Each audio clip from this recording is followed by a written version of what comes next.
"You're nothing but a relic, Mom. Nobody cooks like this anymore." Those words from my daughter Olivia still echo in my mind, cutting deeper than any knife in my kitchen ever could. After 30 years of preparing meals with love, of teaching her everything I knew about food and family traditions, my own child stood in my kitchen and dismissed my entire culinary identity as outdated garbage. What she didn't know, what none of them knew, was that while they were busy mocking my old-fashioned methods, I was secretly finalizing a 7-figure cookbook deal with one of the biggest publishing houses in the world. The contract was sitting in my drawer just 15 feet from where my daughter stood ridiculing me. Before we jump back in, tell us where you're tuning in from, and if this story touches you, make sure you're subscribed, because tomorrow, I've saved something extra special for you. I'm Eleanor Wilson, though most people just call me Ellie. At 62, I've spent most of my life in the kitchen. Not because I had to, but because cooking has always been my sanctuary. A place where flour and butter transform into something magical, where family recipes passed down through generations come alive in my hands. My journey began in a small 2-bedroom apartment in Burlington, Vermont. My grandmother, Nora, taught me everything she knew about baking. Her hands, weathered and strong, guiding mine as we kneaded bread dough on Sunday mornings. "Cooking isn't just about feeding bodies," she'd say. "It's about nourishing souls." Those words became my mantra, my purpose. When I had Olivia at 28, I thought I'd found my perfect audience. A beautiful baby girl with curious eyes who'd grow up appreciating the meals I'd lovingly prepare. I'd teach her what my grandmother taught me, not just recipes, but patience, creativity, and the language of love spoken through food. My husband Thomas was supportive in those early years. He'd watch me cook with Olivia perched on my hip, her tiny hands reaching for measuring spoons and wooden spoons. "You two are peas in a pod," he'd say with a laugh. "She's going to be just like you." How wrong he was. As Olivia grew, so did her resistance to anything traditional. By her teenage years, she'd roll her eyes whenever I suggested we bake together. "Mom, nobody makes things from scratch anymore. That's what stores are." Still, I persisted. I believed that eventually she'd come around, appreciate the heritage I was trying to preserve. Thomas and I divorced when Olivia was 16. He left me for his 27-year-old assistant, Vanessa, who considered microwaving leftovers to be cooking. The betrayal stung, but what hurt more was how quickly Olivia aligned herself with them. Suddenly, their prepackaged, convenience-focused lifestyle was modern and practical, while mine was stuck in the past. I kept cooking, though. Through tears and loneliness, I found solace in my kitchen. When Olivia went to college, I started a small blog, sharing my grandmother's recipes and my own adaptations. It was nothing fancy, just a way to keep myself busy during the quiet evenings. I never expected anyone to read it. But people did read it. First a handful, then hundreds, then thousands. My unpretentious approach to cooking resonated with people, tired of complicated ingredient-heavy recipes that required specialized equipment. My philosophy was simple: good food made with care using ingredients most people already had in their pantries. 4 years ago, Olivia married Ryan, a financial analyst with a taste for the finer things in life. They moved into a sleek, modern home with a kitchen that looked like it belonged in a magazine, all stainless steel and marble, with appliances that cost more than my first car. It was beautiful, certainly, but it felt cold, unlived in. I never saw any evidence that actual cooking happened there. Whenever I visited, Olivia would showcase their latest kitchen gadget or trendy ingredient. "This is Himalayan black salt. Mom, it's what all the top chefs are using now."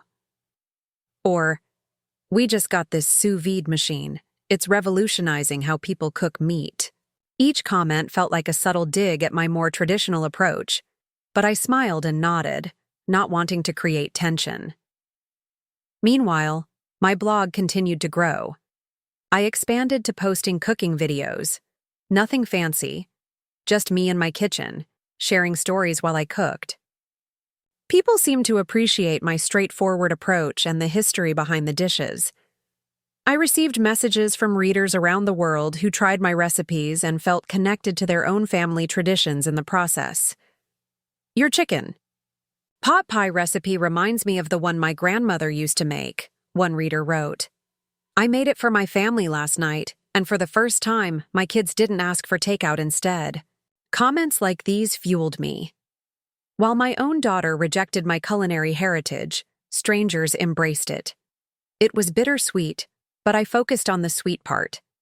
Last Thanksgiving, everything came to a head. Olivia and Ryan invited me to their home for dinner. Don't worry about bringing anything, Mom, Olivia had said. Ryan's sister Melissa is an amazing cook. She's handling everything. I should have known better, but I brought a homemade apple pie anyway. My grandmother's recipe, with the lattice top and cinnamon sugar sprinkled across it. It wasn't fancy, but it was made with love. When I arrived, their house was filled with the scent of nothing. No roasting turkey, no simmering gravy, no baking pies. Instead, I found Olivia, Ryan, his sister Melissa, and her husband Jason, standing around sleek packaging from an upscale meal delivery service. Isn't this brilliant? Olivia beamed, showing me containers of pre-prepped ingredients. Melissa ordered this complete Thanksgiving meal kit. Everything's portion controlled, and only takes minutes to heat up. No mess, no fuss. I placed my pie on the counter, feeling suddenly foolish. I brought dessert, I said quietly. Melissa, a tall woman with immaculately highlighted hair, glanced at my pie and gave a tight smile. Oh, how traditional. We actually have a deconstructed pumpkin tart with cardamom foam for dessert. It's from that new patisserie downtown, the one with the 3-month waiting list. Ryan chimed in. Mom makes everything from scratch, Melissa. She's very old school. The way he said old school made it sound like an affliction, something to be pitied rather than respected. Throughout dinner, I sat quietly as they praised the perfectly balanced flavors of their reheated gourmet meal. My pie remained untouched on the counter, forgotten as they served the elaborate store-bought dessert. As we were cleaning up, Olivia approached me in the kitchen where I was wrapping up my pie to take home. Mom, you don't have to look so hurt. It's just that cooking has evolved. These days, it's about efficiency and presentation. Nobody has time to spend hours in the kitchen like you do.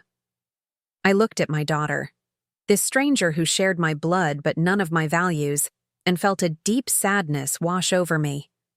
Cooking isn't just about the end result, Olivia. It's about the process, the tradition, the past, she interrupted. It's about clinging to the past, Mom.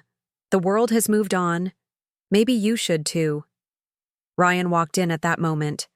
Honey, we should tell your mom about the news before she leaves. Preparing and narrating this story took us a lot of time, so if you are enjoying it, subscribe to our channel. It means a lot to us. Now back to the story. He turned to me with a practiced smile. We're thinking of converting your old house into an Airbnb property. Now that you're retired, it's too big for just you, and the location has become quite valuable. We could manage it for you, of course. Take a small percentage for our services. I blinked at them, momentarily speechless. My house isn't for sale, I finally managed, and I'm not retired. I still teach cooking classes at the community center every Tuesday and Thursday. Olivia exchanged a look with Ryan. Mom, those classes are, well, they're charity work. You make what, $20 a session? That's not a career. And that house costs a fortune to maintain. Be practical. You're nothing but a relic, Mom, she continued, folding her arms across her chest. Nobody cooks like this anymore. Those classes you teach, those recipes you cling to, they're dinosaurs just like your blog. It's cute that a few old ladies follow you online, but let's be real. What do you actually have to show for all those years in the kitchen? My hands trembled as I picked up my pie. 30 years of nurturing this woman, of trying to instill values and traditions, had led to this moment. My child looking at me with something between pity and contempt.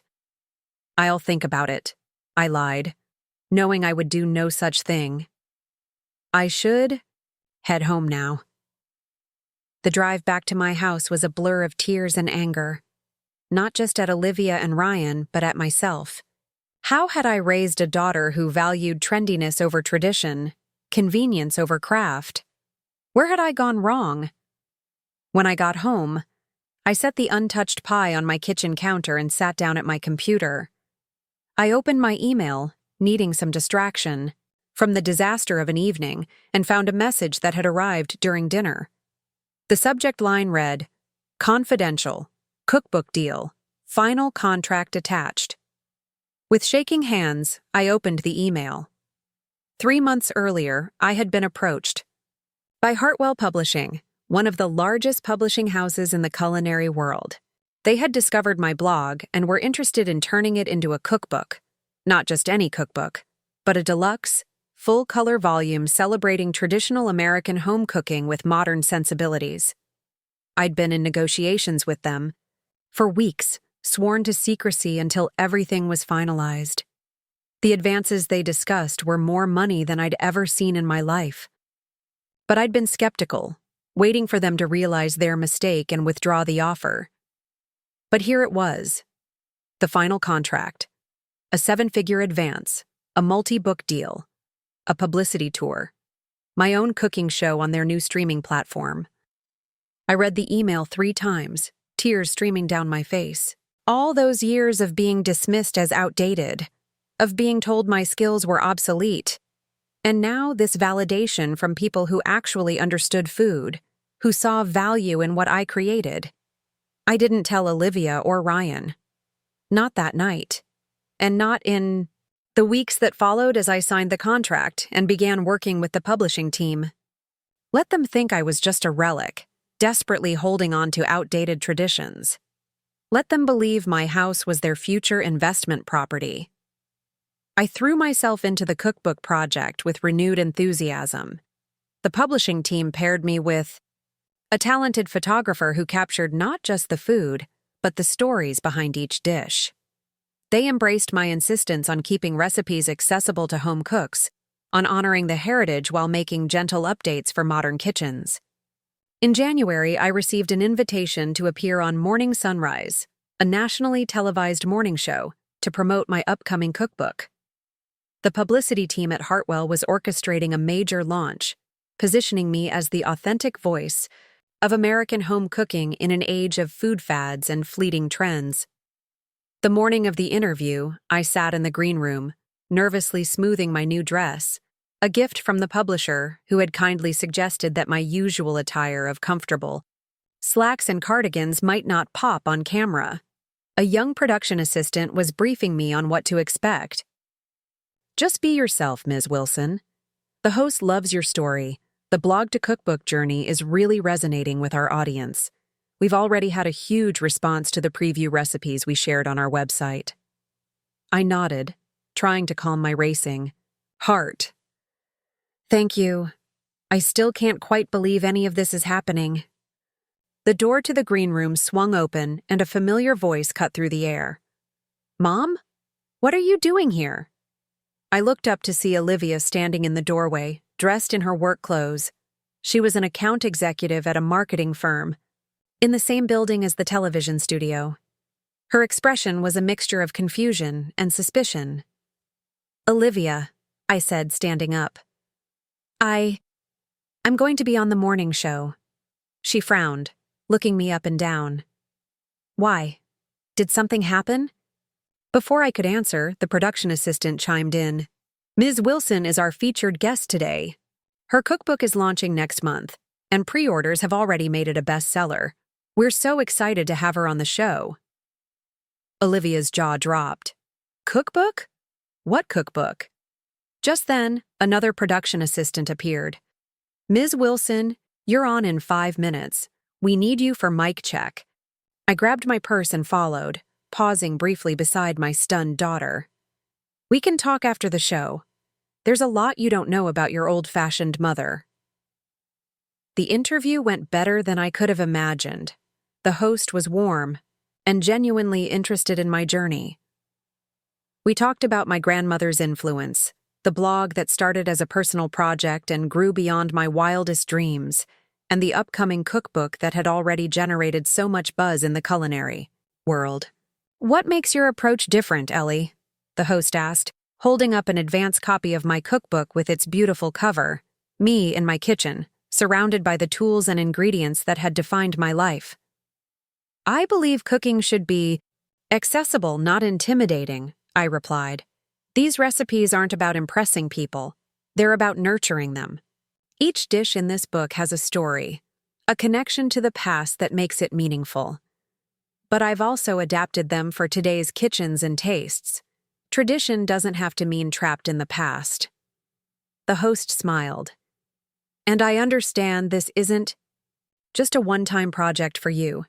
Can you tell us about what's next?" I took a deep breath. This was the part we hadn't planned to announce yet, but the moment felt right. "Yes, I'm thrilled to share that I'll be hosting a new cooking show on Heritage Streaming Network beginning this summer. It's called Ellie's Kitchen, Old-Fashioned Cooking for Modern Times. We'll be traveling across America, exploring regional cooking traditions and bringing them into today's homes." The audience applauded, and I caught a glimpse of Olivia standing off stage, her expression unreadable. After the show, she was waiting for me in the green room. "Why didn't you tell me about any of this?" she demanded as soon as the door closed behind us. I set down the bouquet of flowers the show had given me. "Would you have believed me if I had? Or would you have dismissed it as another outdated project from your relic of a mother?" Her cheeks flushed. "That's not fair." "Isn't it?"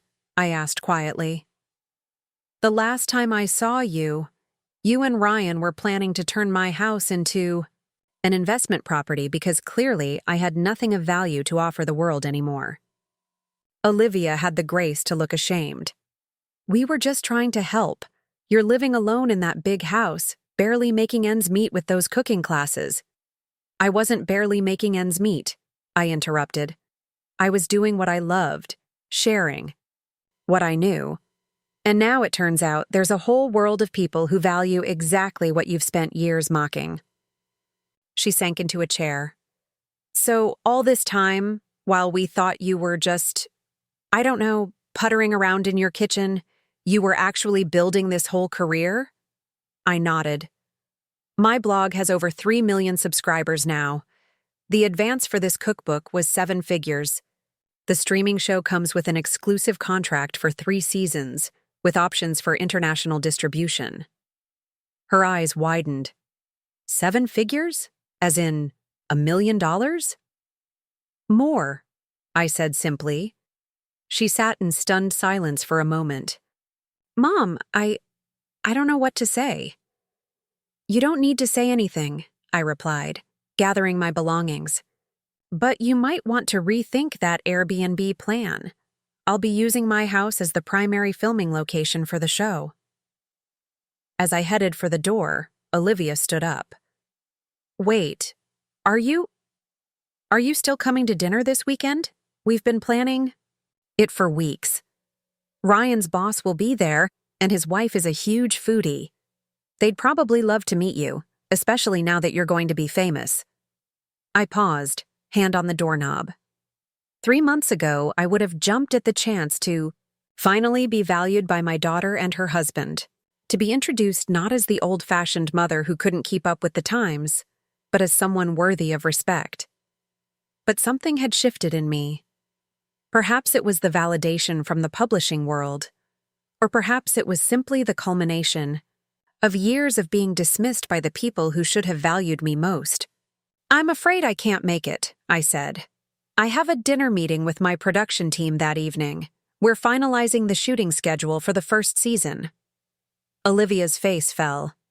"Oh, well, maybe another time?" "Maybe," I agreed, though We both knew something fundamental had changed between us. I'll let you know when things calm down a bit. In the taxi heading home, I felt an odd mixture of emotions. There was satisfaction, certainly, at the look on Olivia's face when she realized her old-fashioned mother had become something remarkable while she wasn't looking. There was vindication in knowing that the traditions I valued had found their audience after all. But there was sadness, too. A mother shouldn't need external validation to earn her child's respect. A lifetime of love and sacrifice should count for something, cookbook deal or no cookbook deal. When I arrived home, my beloved home that would never become Ryan and Olivia's investment property, I walked straight to the kitchen. I pulled out my grandmother's recipe box, the battered metal container that had started me on this journey decades ago. I ran my fingers over the handwritten cards, some yellowed with age, others bearing stains from years of use. These weren't just recipes, they were my heritage, my story. And now, against all odds, they would become my legacy. I pulled out the card for my grandmother's apple pie, the very one I'd made for Thanksgiving, the one that sat untouched while Olivia and her in-laws ate their deconstructed pumpkin tart with cardamom foam. I set it on the counter and began gathering ingredients. Some traditions were worth preserving, even when the world moved on. Some forms of love never went out of style. As I rolled out the dough, I thought about the journey ahead. The book, tours, the television show, the newfound recognition. It would be exciting, challenging, and probably exhausting at times. But right here in my kitchen, with flour on my hands and my grandmother's recipes spread before me, I was exactly where I belonged. Old-fashioned or not, this was my truth. And finally, the world was ready to hear it. The following week, my cookbook hit the pre-order bestseller lists. My phone rang constantly with interview requests, congratulatory calls, and offers for collaborations.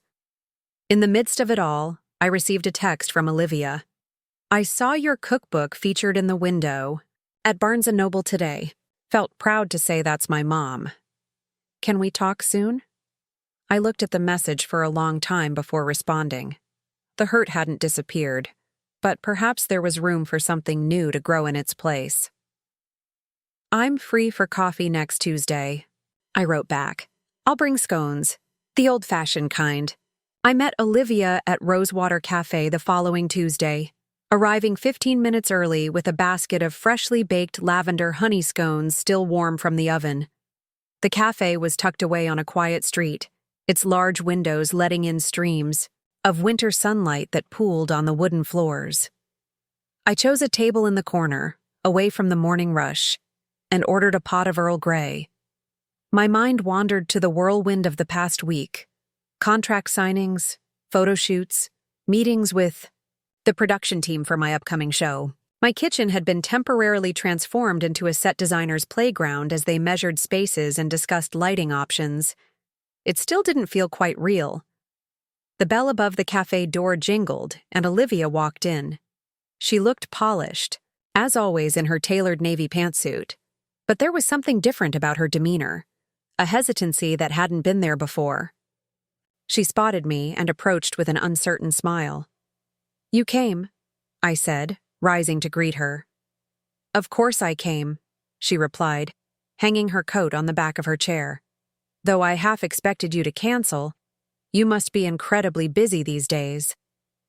I pushed the basket of scones toward her. "Never too busy for this." Olivia lifted the cloth covering the basket and inhaled deeply. "They smell amazing." She took one, broke it in half, and bit into it. Her eyes closed briefly. "Just like I remember from when I was little." An unexpected lump formed in my throat. How long had it been since my daughter had eaten something I baked without criticism or comparison to whatever trendy confection was making the rounds in her social circle?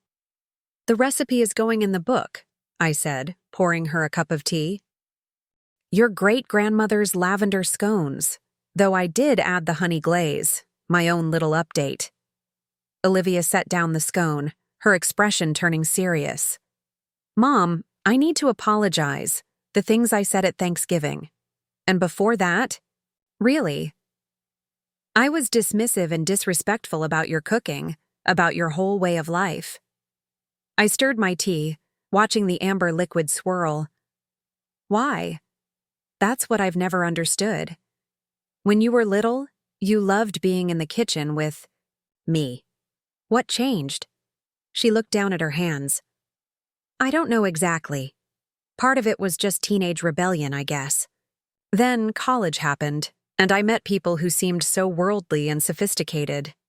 They talked about molecular gastronomy and fusion cuisine, and suddenly the food I grew up with seemed provincial. And then there was Dad, she continued, her voice quieter. After the divorce, I was so angry at you. He and Vanessa always had these elaborate dinner parties with caterers and exotic ingredients. It felt exciting, modern. Siding with them about food was a way to hurt you, I think. The admission stung, but it wasn't surprising. I had always suspected as much. And Ryan? I asked. Olivia sighed. Ryan comes from money. His family has always looked down on anything they consider ordinary.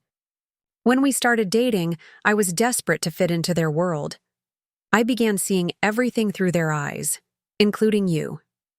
I nodded slowly, letting her words sink in. And now? What's changed? Seeing you on that show, hearing about your success. It made me realize how blind I've been. You weren't stuck in the past. You were preserving something valuable that I was too foolish to appreciate. She reached across the table and covered my hand with hers. I'm proud of you, Mom, and I'm sorry it took all this for me to see what was right in front of me. I wanted to accept her apology, to bridge the gap that had widened between us over the years. But something held me back. What about Ryan? Is he suddenly proud of his old-fashioned mother-in-law too, now that I have a book deal? Olivia had the grace to blush. He was. Surprised. Impressed, actually. He wants to introduce you to some of his clients who are interested in culinary investments. Of course he did. Ryan had always been able to sniff out a profitable opportunity. And the Airbnb plan for my house? Has that been shelved?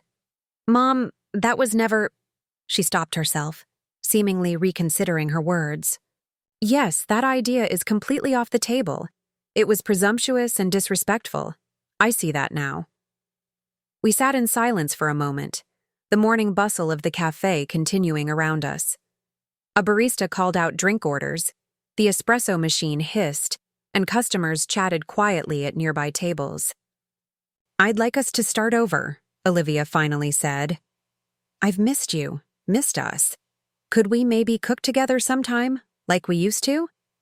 You could show me some of the recipes for your book. The request was so unexpected, so reminiscent of the daughter I'd once known, that I felt tears threatening. I'd like that, I said softly. Olivia smiled, a genuine smile that reached her eyes. How about this weekend? Sunday lunch? Sunday works, I agreed, then added with a slight edge I couldn't quite suppress. As long as you don't mind cooking in a relic's kitchen. Olivia winced. I deserved that. But I promise, no more dismissive comments. I want to learn, really. Learn from you. We finished our scones and tea, the conversation turning to lighter topics, her work projects, my upcoming television appearances. By the time we parted, something had shifted between us. Not healed entirely, but perhaps beginning to mend. As I watched her walk away, heading back to her office, I allowed myself a small hope that maybe, just maybe, the success that had come so unexpectedly into my life might also bring back the daughter I'd lost somewhere along the way. Sunday arrived crisp and bright, with the kind of winter sunshine that promises spring isn't too far away. I spent the morning preparing for Olivia's visit, gathering ingredients and pulling out my grandmother's handwritten recipe cards. We had decided to make beef bourguignon, a dish I'd perfected over decades but had never taught Olivia. At precisely noon, The doorbell rang. I opened it to find not just Olivia, but Ryan as well, standing on my porch with a bottle of expensive wine. "I hope you don't mind," Olivia said quickly, noticing my surprise. "Ryan wanted to come along. He's been talking about your cookbook all week." Ryan stepped forward, extending the wine bottle. "Congratulations on your success, Ellie. I've been telling everyone that my mother-in-law is about to become a culinary star." His smile was broad, his tone effusive, but there was a calculation in his eyes that I recognized all too well. Ryan had never done anything without an angle, without considering what benefit it might bring him. Still, I invited them both in, leading them to the kitchen where everything was laid out for our cooking session. Ryan looked around with new eyes, taking in the space that would soon be featured on a national cooking show. "You know," he said, running a hand along my butcher. "Block Island. This kitchen has great bones. With just a few updates, maybe some marble countertops, high-end appliances, it could really pop on camera." I raised an eyebrow. "The producers seem to like it just as it is. They said it has authentic charm." Ryan nodded quickly. "Oh, absolutely. I just meant for your comfort, of course. I have a client who's a kitchen designer to the stars. He could give you a great deal." "I'm sure he could," I replied dryly, turning to Olivia. "Ready to get started? We need to begin by prepping the vegetables."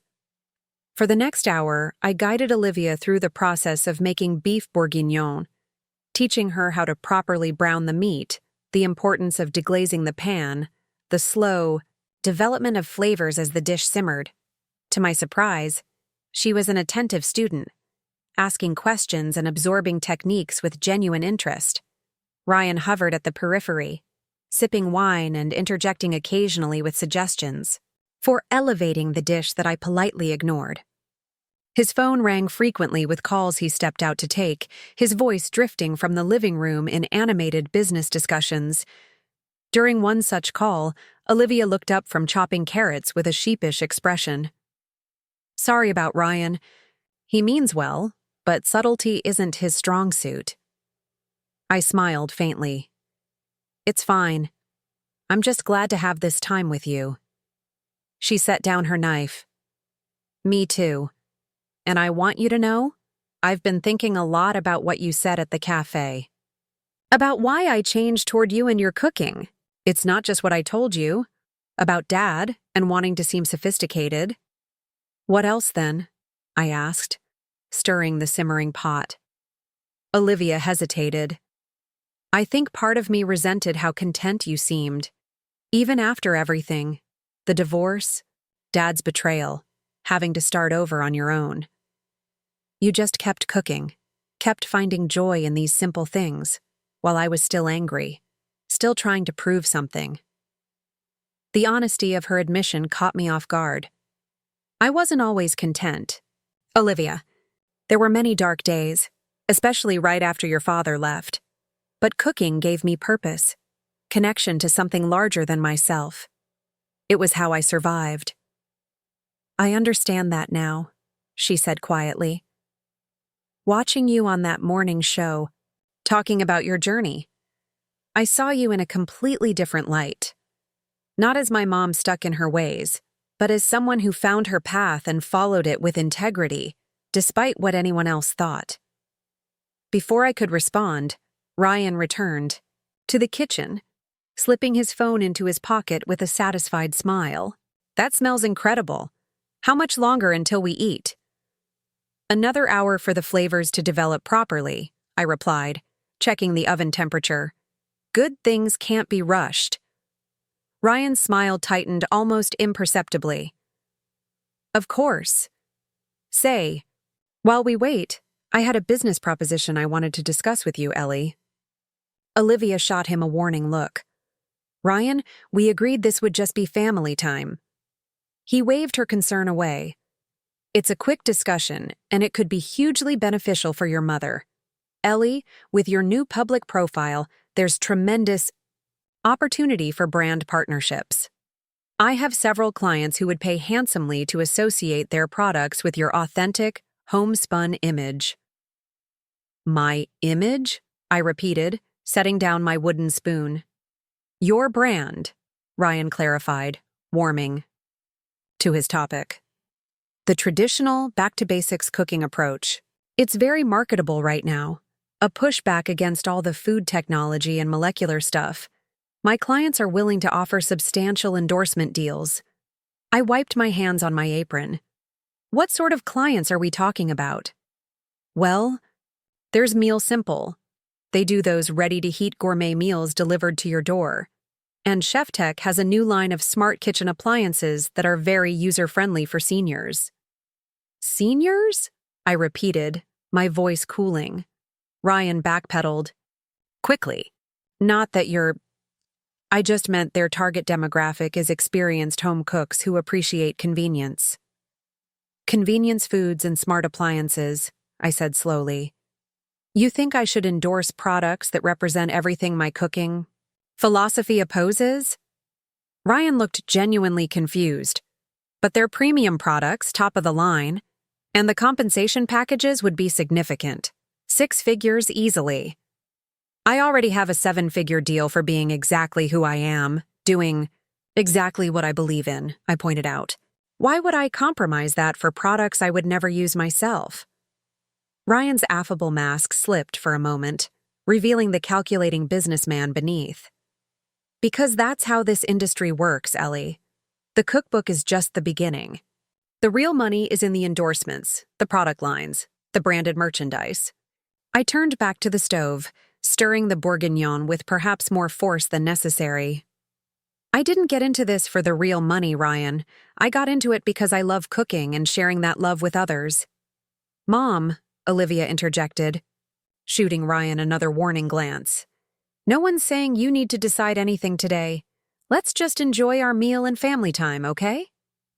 I nodded, letting the subject drop. But as we continued cooking, then eventually sat down to enjoy the fruits of our labor, I couldn't help noticing the way Ryan's eyes kept darting around my kitchen, assessing, calculating, seeing dollar signs where I saw memories and tradition.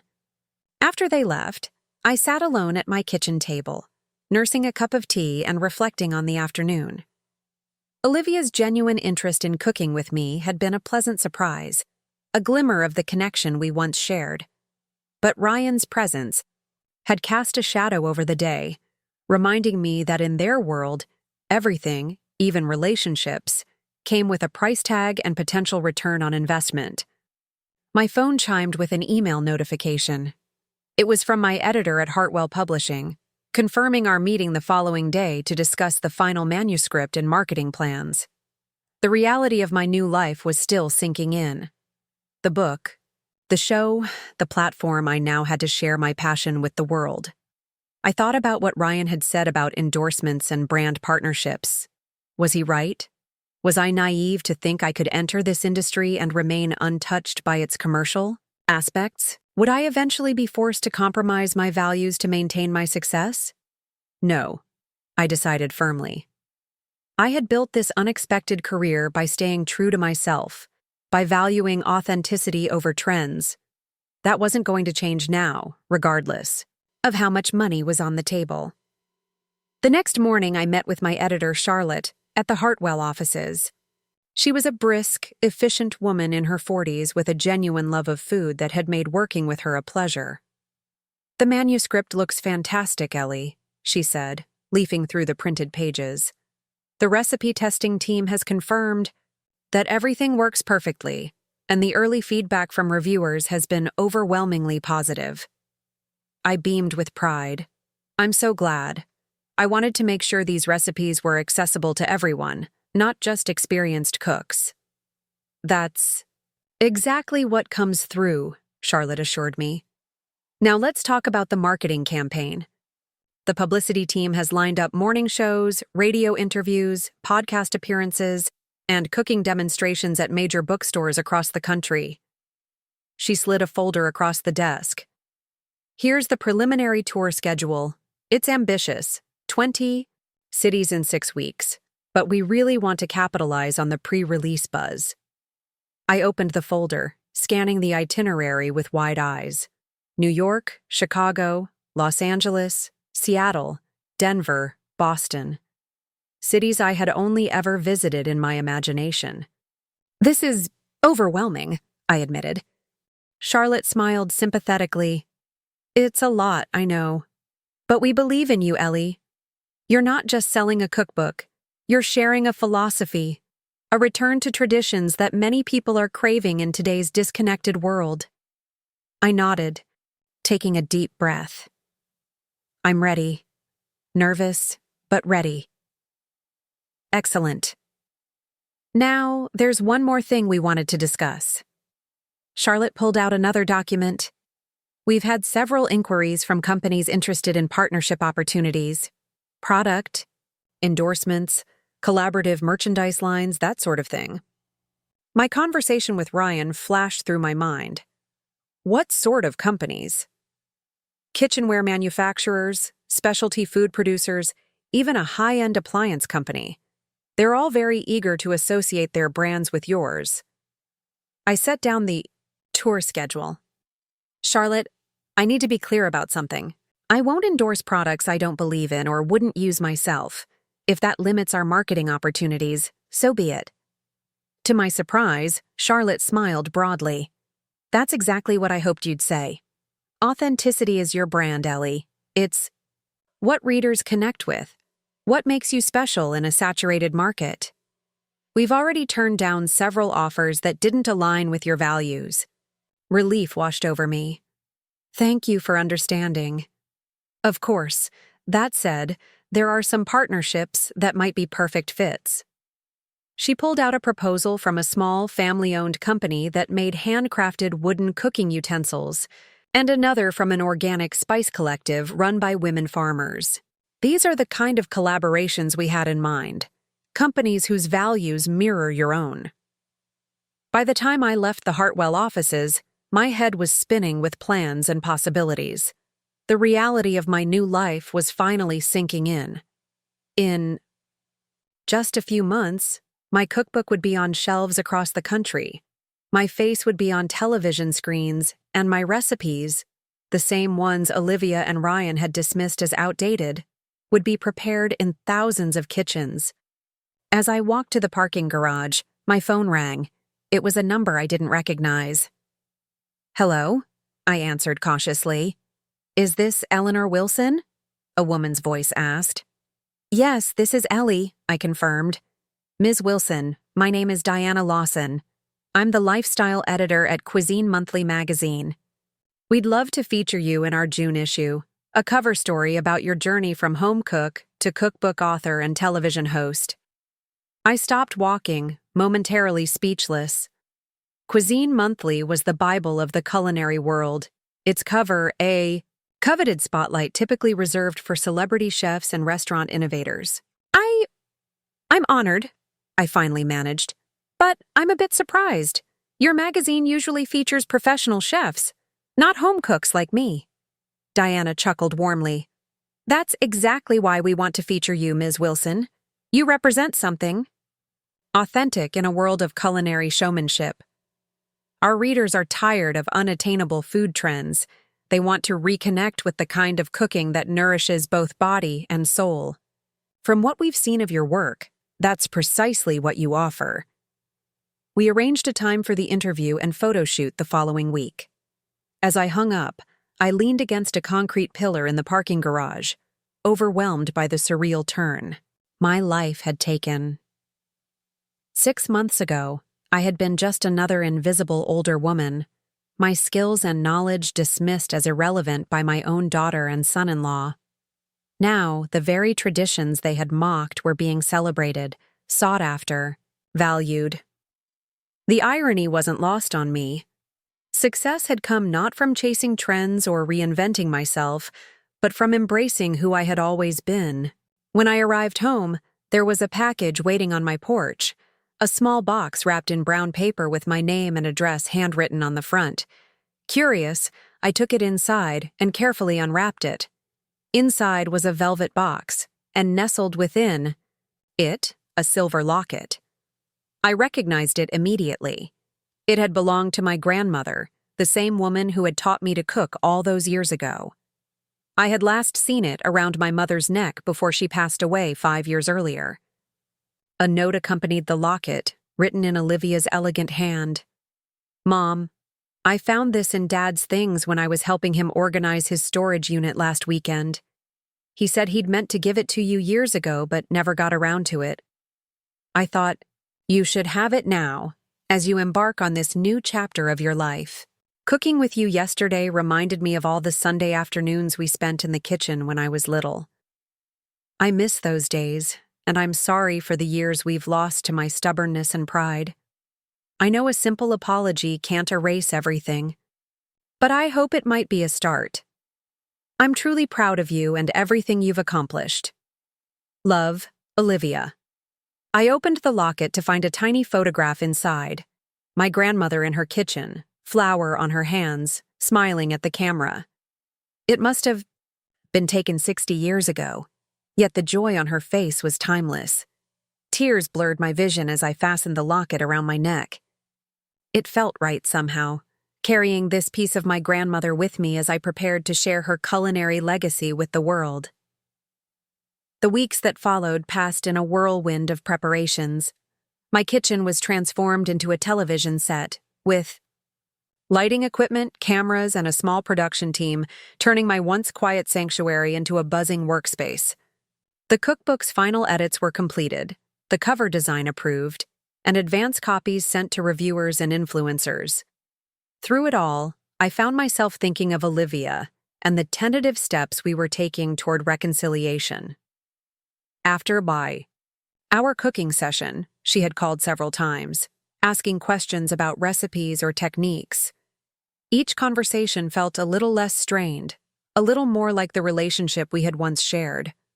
Ryan, too, had made efforts to stay connected, though his interest remained transparently tied to my newfound success. He sent links to articles about culinary empires and multi-channel revenue streams, with helpful notes like, "This could be you," attached. I appreciated Olivia's attempts at rebuilding our relationship far more than his transparent networking. One evening, as the production team was wrapping up a test shoot in my kitchen, my phone buzzed with a text from Olivia. "Are you free for dinner Friday? I'd like to cook for you this time. Just the two of us." I smiled, typing back a quick acceptance. Perhaps there was hope for us after all. Friday evening found me standing on Olivia and Ryan's doorstep, a bottle of wine in hand and curiosity in my heart. What would my trendy, convenience-focused daughter prepare when she was the one doing the cooking? Olivia answered the door wearing an apron, something I couldn't recall ever seeing before. "Mom, come in. I'm just finishing up in the kitchen." I followed her into their sleek, magazine-worthy kitchen, now showing signs of actual use. Flour dusted the countertops, pots bubbled on the stove, and the air was filled with the unmistakable aroma of pot roast? I asked in surprise, inhaling deeply. Olivia nodded, a touch of uncertainty in her eyes. "I found your recipe in an old email you sent me years ago. I've been practicing all week. I wanted to make something that would—" She hesitated. "Something that would remind you of home." I was touched beyond words. Of all the sophisticated, impressive dishes she could have attempted, she had chosen one of the most humble, traditional recipes in my repertoire. A dish I had made countless times during her childhood. "It smells wonderful," I said sincerely. Olivia beamed, visibly relieved. "I also made dinner rolls from scratch. They're not as good as yours, but they're edible." "Where's Ryan tonight?" I asked, noticing the table set for only two. "Business dinner downtown," Olivia replied, opening the oven to check on the rolls. "It's just us girls tonight." Something in her tone suggested this was deliberate rather than coincidental, but I didn't press. Instead, I settled at the kitchen island, sipping a glass of wine while watching my daughter navigate a kitchen she had previously used primarily for reheating takeout and displaying expensive gadgets. When we finally sat down to eat, I took my first bite of Olivia's pot roast with a mixture of curiosity and trepidation. To my delight, it was good. Not perfect, certainly, but made with care and attention to detail. "This is lovely," I said warmly. "You've done a wonderful job with it." Olivia's smile was equal parts pride and relief. "Really? The carrots aren't too firm?" I wasn't sure about the timing.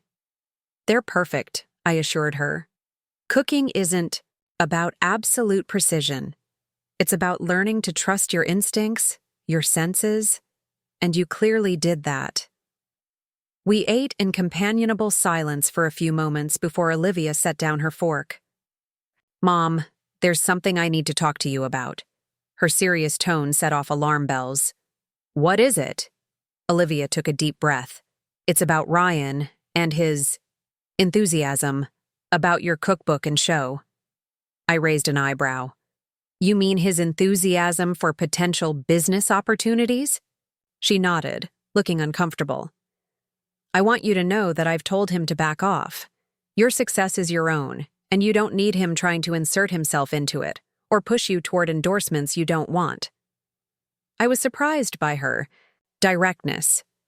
"Thank you. I appreciate that." "It's not just that," she continued, fidgeting with her napkin. "The truth is, Ryan and we've been having problems for a while now." This was unexpected. From the outside, their marriage had always seemed picture perfect. Two ambitious professionals with matching luxury cars and carefully curated social media personas. "I'm sorry to hear that," I said cautiously. "Do you want to talk about it?" Olivia's eyes filled with tears. "He's not the person I thought I married. Everything with him is about appearances, about status, about what other people think. There's no substance beneath it all." I reached across the table to take her hand. "How long have you felt this way?" "Too long," she admitted. "But watching how he reacted to your success was a wake-up call. The way he immediately started calculating how to profit from it, how to insert himself into your journey. It made me see so clearly who he really is.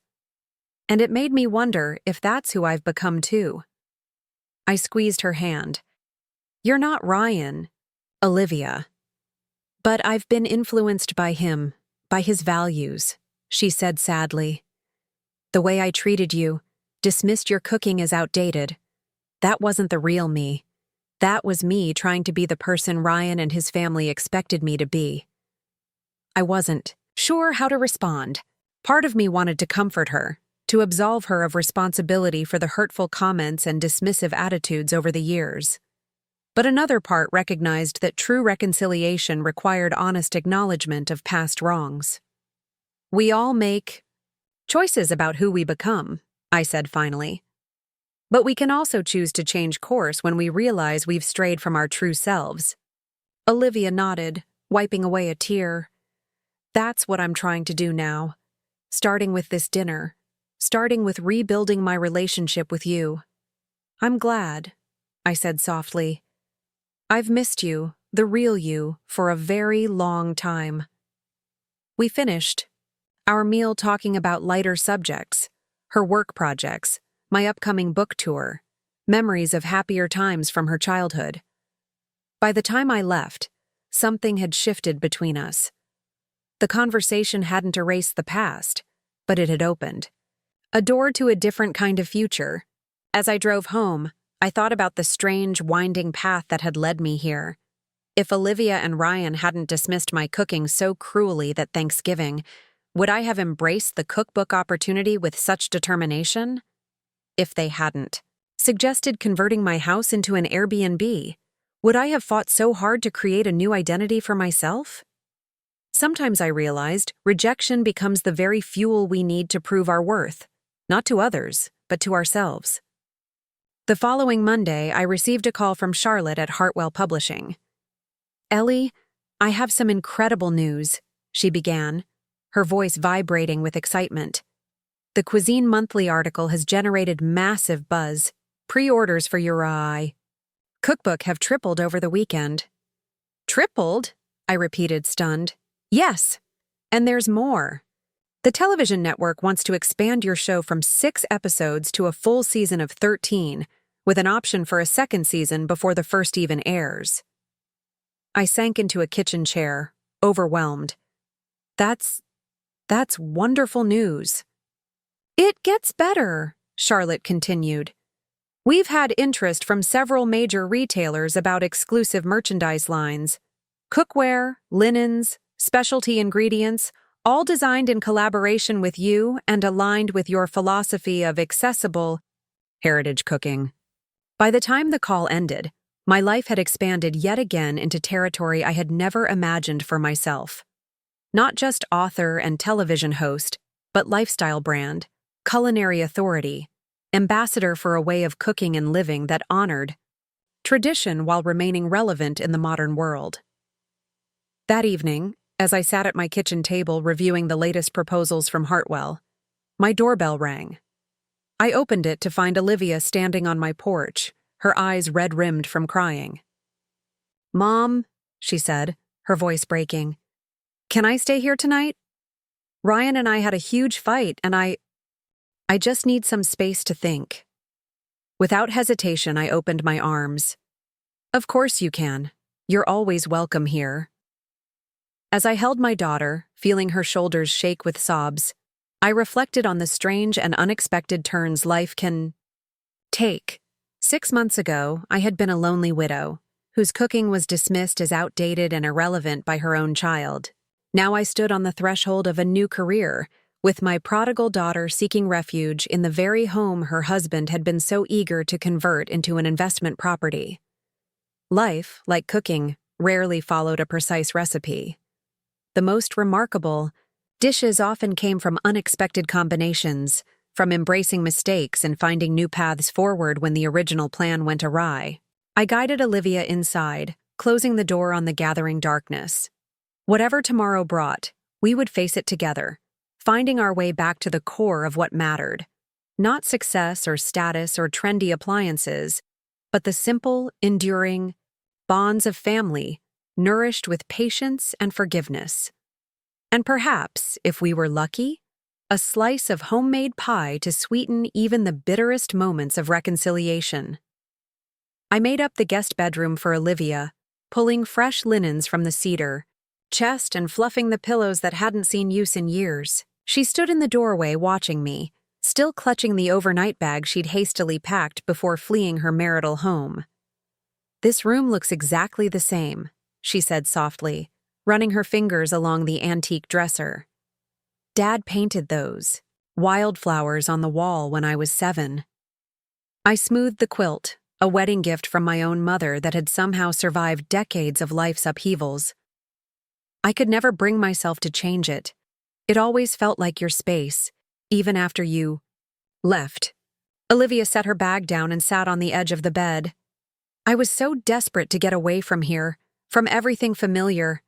I thought I wanted something completely different, sleek, modern, impressive. Now I just find it all so cold." I sat beside her, the mattress dipping under our combined weight. "Do you want to talk about what happened with Ryan?" She twisted her wedding ring, a massive diamond that had always seemed at odds with her slender hand. "He found out I'd been looking at apartment listings. Apparently, I left my laptop open, and he saw my search history." "You're thinking of moving out?" I asked, careful to keep my tone neutral despite the spark of hope her words ignited. "I've been considering it for weeks, maybe months," she admitted. "Today was just the final straw. He was so angry, Mom. Not sad, not concerned, just furious. That I would even think about disrupting our perfect life." I covered her hand with mine. "What was the final straw?" "This morning, I overheard him on the phone with a colleague, bragging about how his celebrity chef mother-in-law was going to be his ticket into the upper echelons of the culinary business world." She looked at me, her eyes swimming with tears. "He was discussing some deal with restaurants and exclusivity rights, claiming he had inside influence with you. When I confronted him, he didn't even have the decency to look embarrassed.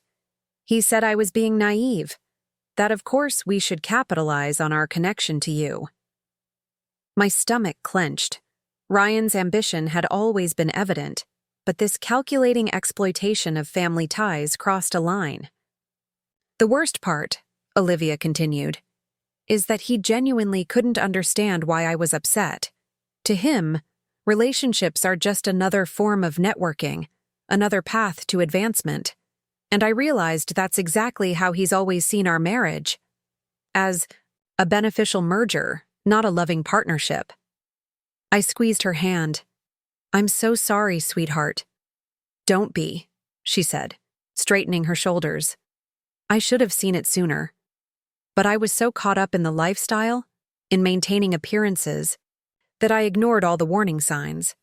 We sat in silence for a moment, the weight of her realization settling between us. What happens now? I finally asked. Olivia's laugh held no humor. I have no idea. I just knew I couldn't stay there tonight. I needed space to think, somewhere, that felt real. The word hung in the air between us, loaded with meaning. How long had it been since authenticity had been valued in Olivia's world? In the sleek, curated existence she shared with Ryan, everything was for show. Their home, their social media presence, even their marriage. You can stay as long as you need, I told her. This is your home too, always. Olivia nodded, tears spilling down her cheeks. I pulled her into my arms, feeling her body shake with quiet sobs. How strange that in the midst of her pain, I felt a flicker of hope. Hope that perhaps this crisis might lead her back to herself, to the authentic and warm-hearted person I had raised before ambition and appearances took precedence. We spent that evening in the kitchen, where all important family discussions in our house had always taken place.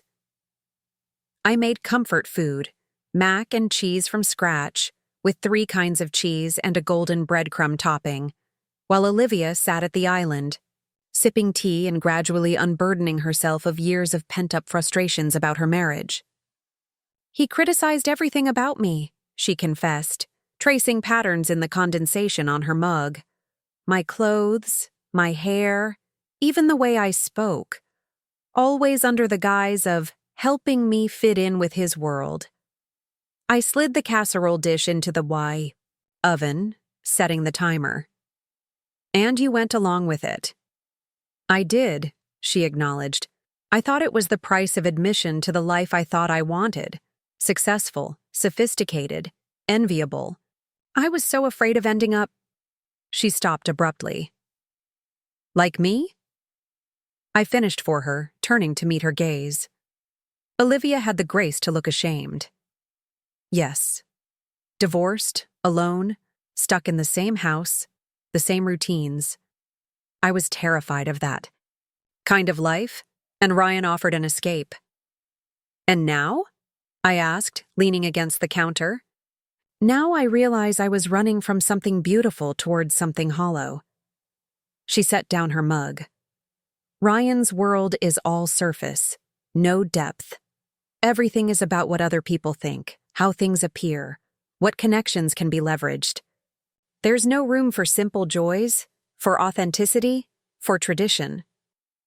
The timer chimed, and I pulled the bubbling mac and cheese from the oven, its aroma filling the kitchen with childhood memories. I served us both generous portions, and we ate, in companionable silence for a few minutes. This is exactly how I remember it, Olivia said, closing her eyes as she savored a bite.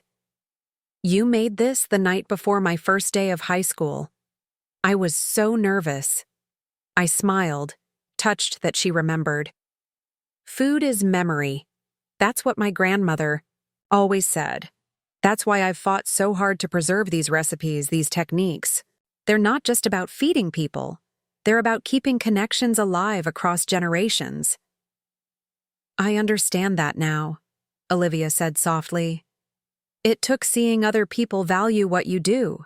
Publishers, television producers, food critics, for me to recognize what was right in front of me all along. Better late than never, I replied, without bitterness. Later that night, after Olivia had gone to bed, I sat in my study reviewing the final manuscript for my cookbook. The pages were filled with not just recipes, but stories, the history of each dish, the memories associated with it, the evolution of techniques passed down through generations of women in my family. In the margins, my editor had written, "This is what sets your book apart, the humanity behind the food." Readers aren't just learning to cook, they're connecting with a tradition, a lineage. It was precisely what I had tried to share with Olivia throughout her life, what she had rejected in her quest for a more glamorous existence. And now, ironically, it was this very traditionalism, this authenticity, that had captured the imagination of publishers and producers, launching me into a spotlight I had never sought. Life had a strange way of coming full circle. The next morning, I woke early and tiptoed downstairs, not wanting to disturb Olivia. To my surprise, I found her already in the kitchen, dressed in an old t-shirt of mine she must have borrowed, measuring flour into my grandmother's ceramic mixing bowl. "What are you making?" I asked, filling the kettle for tea. "Buttermilk biscuits," she replied, not looking up from her task. "Or trying to, at least. I found your recipe card and thought I'd give it a shot." I watched as she cut cold butter into the flour with 2 knives, her technique unpracticed but earnest. "Want some help?" She shook her head. "I need to learn to do this myself. I've relied on other people for too long. Caterers, meal delivery, services, restaurants. It's time I developed some actual life skills." I hid my smile, busying myself with brewing tea. "Cooking is a life skill worth having." "Among others," she agreed, adding buttermilk to her mixture. I called in sick. "To work today, I need time to figure out my next steps." "That's understandable," I said, setting a mug of tea near her. "Has Ryan called?" 17 times. Her tone was dry. Plus about 30 text messages, ranging from angry to apologetic. "I haven't responded." I nodded, not wanting to push. Whatever decisions Olivia made about her marriage needed to be her own. She worked the dough with focused concentration, her movements becoming more confident as she progressed. When she finally slid the tray of biscuits into the oven, there was a quiet pride in her expression that reminded me of her childhood, the way she'd beam when mastering a new skill, whether it was riding a bike or solving a difficult math problem. "While these bake," she said, wiping flour from her hands, "I want to hear more about your book. The real details, not the glossed-over version you've been sharing." I smiled, recognizing the olive branch. "What do you want to know?" "Everything. When does it come out? How many copies are they printing? What's the television show going to be like? Will you have to move to New York or Los Angeles?" The genuine interest in her questions warmed me more than I could express. For so long, Olivia had treated my cooking as an embarrassing relic, something to be tolerated rather than celebrated. Now she wanted details, specifics, insights into this new chapter of my life. Over slightly misshapen but delicious buttermilk biscuits, I shared the full scope of what was happening. The nationwide book tour scheduled to begin in a month, the 13-episode cooking show that would start filming in my kitchen next week, the merchandising deals being discussed with specialty retailers. "It's incredible," Olivia said, spreading homemade blackberry jam on her second biscuit. "You're going to be famous, Mom." I laughed, the idea still strange to me. "I'm going to be the same person I've always been, just with a broader audience for my recipes." "You say that now, but wait until you're recognized in grocery stores and asked for autographs at restaurants." The thought was both thrilling and terrifying. I had always been content with my quiet life, finding satisfaction in small pleasures rather than public accolades. Would success change that? Would it change me? "Whatever happens," I said, "this house, this kitchen, will always be my center. Fame is fleeting, home is forever." Olivia's expression softened. "You've always known exactly who you are, haven't you?" "That's what I've envied most, I think. Your certainty, your contentment with yourself." Before I could respond, my phone rang. Charlotte from Hartwell Publishing. "Ellie, good morning. I hope I'm not calling too early," she began, her voice brisk and energetic as always. "Not at all. What can I do for you?" I responded, giving Olivia an apologetic glance. "I have some news that couldn't wait. People magazine wants to feature you in their second act section.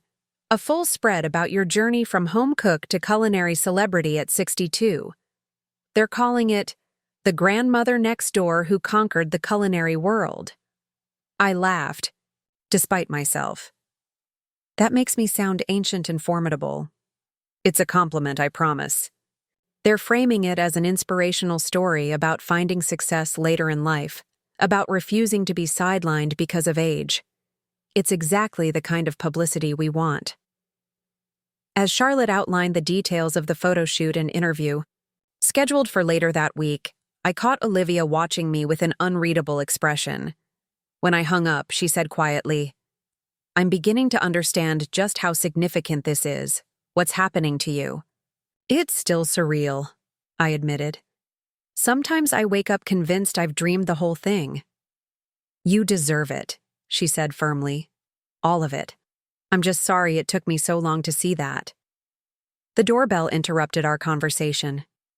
Olivia, tensed visibly. "That's probably Ryan. He knows I'm here." I squeezed her hand. "You don't have to see him if you're not ready." She took a deep breath. "No, I should talk to him. Clear the air at least." I nodded, moving toward the door. "I'll give you two some privacy. I need to run some errands anyway." "No," Olivia said quickly. "Stay, please. I'd rather not be alone with him right now." The uncertainty in her voice concerned me. "Of course I'll stay if you want me to." I opened the front door to find Ryan on my porch, impeccably dressed in a tailored suit despite the early hour, a bouquet of expensive-looking flowers in his hand. His practiced smile faltered slightly when he saw me. "Ellie, good morning. Is Olivia here? We had a misunderstanding last night, and I'd like to speak with her." I stepped back, allowing him entry but not returning his smile. "She's in the kitchen." Ryan followed me down the hallway, his shoes clicking on the hardwood floors. When we entered the kitchen, Olivia was standing by the island, arms crossed protectively over her chest. "Liv, sweetheart," Ryan began, extending the flowers. "These are for you. I'm sorry about our disagreement. You caught me off guard with those apartment listings." Olivia made no move to accept the bouquet. "It wasn't a disagreement, Ryan. It was a revelation. For both of us, apparently." Ryan's smile tightened almost imperceptibly. "Let's not be dramatic. Every marriage has rough patches.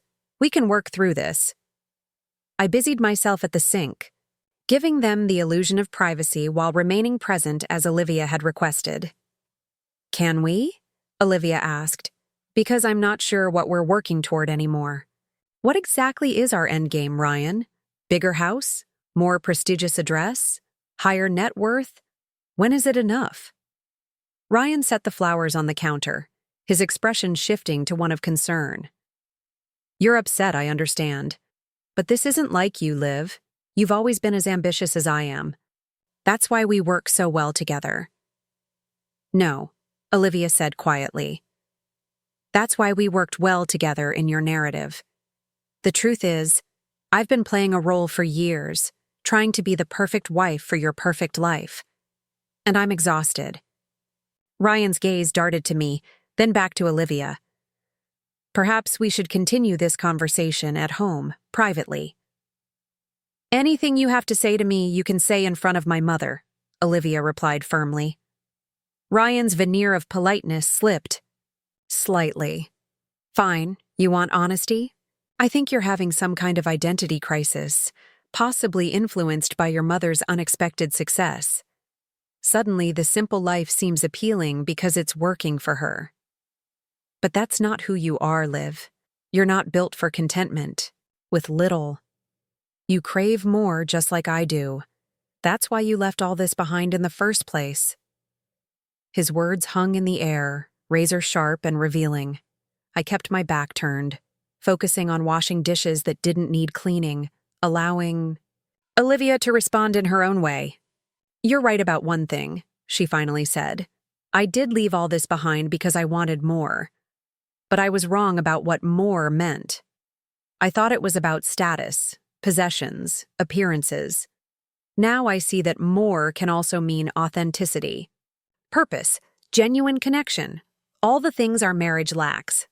Ryan's face hardened. So you're what? Finding yourself? Having a midlife crisis at 34?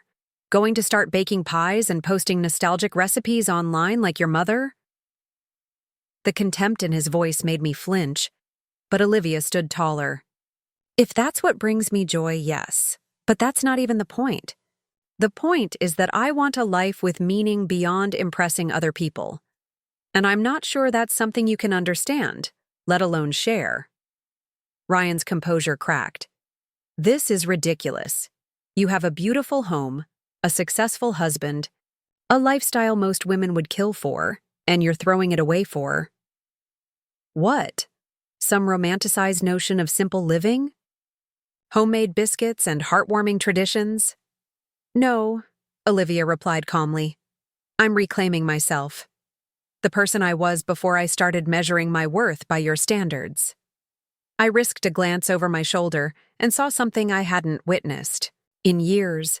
My daughter standing firm, eyes clear, voice steady.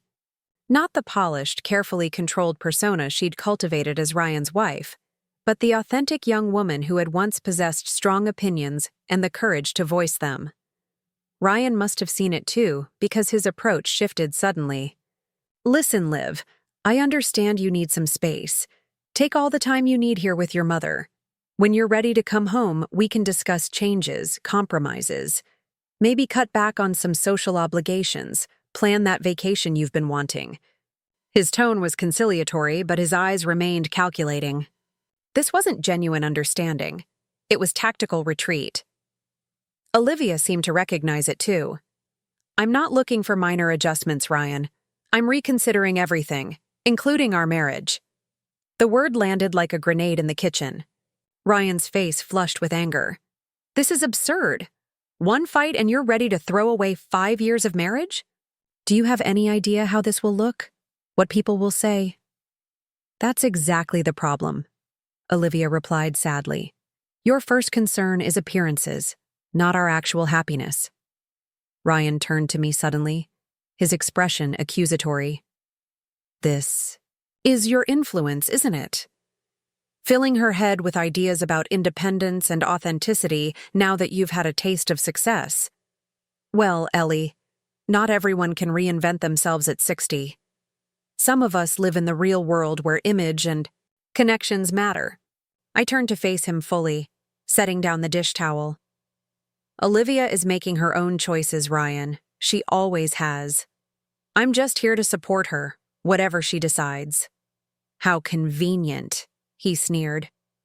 Now that you have a book deal and a TV show, you can afford to be philosophical about authentic living.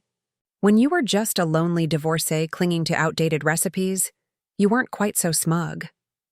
His words were designed to wound, to remind me of the years when I had been invisible, overlooked, dismissed. But they no longer had the power to hurt me. You're right, Ryan, I said calmly. Success has changed my perspective.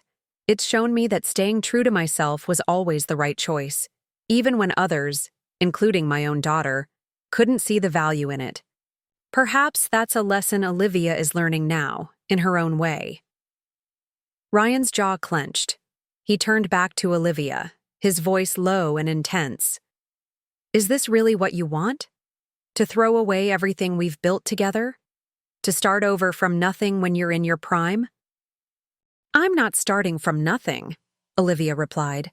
I'm starting from truth, and that's a foundation worth building on. For a moment, I glimpsed real pain in Ryan's eyes, a flash of genuine loss amid the anger and calculation. Whatever his flaws, he did care for Olivia in his own way. Perhaps he even loved her, within the limited parameters of his understanding of love. Take some time, he finally said, regaining his composure. Think about what you're giving up. When you're ready to discuss this rationally, you know where to find me. With that, he turned and left, leaving the bouquet of flowers untouched on the counter. We heard the front door close, then the sound of his luxury car starting up and pulling away. Olivia released a shaky breath. Well, that went pretty much as expected. I moved to her side, placing a hand on her shoulder. Are you okay? She nodded slowly. Better than I thought I'd be, actually. Saying those things out loud, about reconsidering our marriage, about wanting authenticity, it felt right. Scary, but right. What happens now? I asked. I don't know, she admitted. I need time to think, to figure out what I really want. But I do know I can't go back to living someone else's version of a perfect life. I squeezed her shoulder gently. Whatever you decide, you're not alone.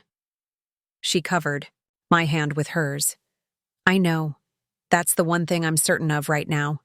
We stood together in the kitchen, the morning sunlight streaming through the windows, illuminating the simple, honest space where I had taught her to bake cookies as a child, where I had perfected the recipes that would soon be published in a cookbook, where she now stood at a crossroads in her life. In that moment, I realized that success had given me more than financial security or public recognition. It had given me back my daughter, not through the achievement itself, but through the validation of values I had always held dear. Values that Olivia was now, finally, beginning to recognize in herself as well. The next few days settled into an unexpected but comfortable routine. Olivia took a leave of absence from her marketing firm, citing family matters. She spent her days helping me prepare for the upcoming television shoot, organizing recipe cards, shopping for ingredients, and learning to cook dishes she had once dismissed as old-fashioned. Each evening, we sat at the kitchen table with mugs of tea, talking more openly than we had in years. She shared her growing disillusionment with the life she'd built with Ryan, the exhausting social obligations, the constant pressure to maintain appearances, the emptiness beneath the perfect surface. I used to think happiness was about achieving goals, she confessed one night. The right job, the right house, the right social circle. But I kept reaching those milestones and feeling nothing.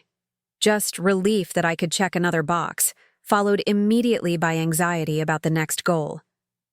I nodded, understanding all too well. That kind of happiness is like a horizon, always visible, never reachable. Exactly. Meanwhile, I watched you find joy in the simplest things. A perfect loaf of bread, a jar of homemade preserves, teaching those cooking classes to people who might never become gourmet chefs, but who left smiling every time. I smiled, touched by her observation. Those were always the moments that mattered most to me. Not the accomplishments, but the connections. I think that's what I've been missing, Olivia said softly. Real connections, with myself, with others, with something meaningful beyond just success. Her words resonated deeply. Wasn't that precisely what my cookbook celebrated? Not just recipes, but the human connections they fostered across time and generations? The following week brought the first day of filming for my television show. The production team arrived early, transforming my kitchen into a set with additional lighting, multiple cameras, and a small crew of technicians. The producer, a kind woman named Meredith with silver-streaked hair and infectious enthusiasm, walked me through the day's schedule. We'll start with your introduction to the series, then move into the first recipe, your grandmother's apple pie, right? She consulted her notes. We want to capture the story behind it, the personal connection that makes it special. I nodded, trying to calm my nerves. It was the first recipe she taught me when I was just 8 years old. We made it together every Sunday for years. Perfect. That's exactly the kind of narrative we want to share. Meredith glanced at Olivia, who was arranging ingredients on the counter. And your daughter will be helping today? Just behind the scenes, Olivia replied quickly. I'm not camera ready. Meredith tilted her head, studying Olivia thoughtfully. Actually, we've been discussing incorporating family elements into some episodes. Would you consider appearing in a segment with your mother? The intergenerational aspect of cooking traditions is a theme we're keen to explore. Olivia looked startled. Me?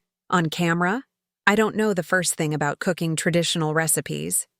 That's precisely what would make it compelling, Meredith explained. Your mother teaching you, passing down these traditions in real time. The audience would love that authenticity. I watched Olivia's face, seeing the conflict there, hesitation, mixed with curiosity, perhaps even a touch of excitement. You don't have to decide now, I told her. Maybe watch today's filming first, see how it goes. Olivia nodded, relieved. That makes sense. Let me observe first. When the cameras finally began rolling, my initial nervousness melted away surprisingly quickly. The kitchen was my domain, and talking about food, its history, its preparation, its ability to connect people, came naturally to me.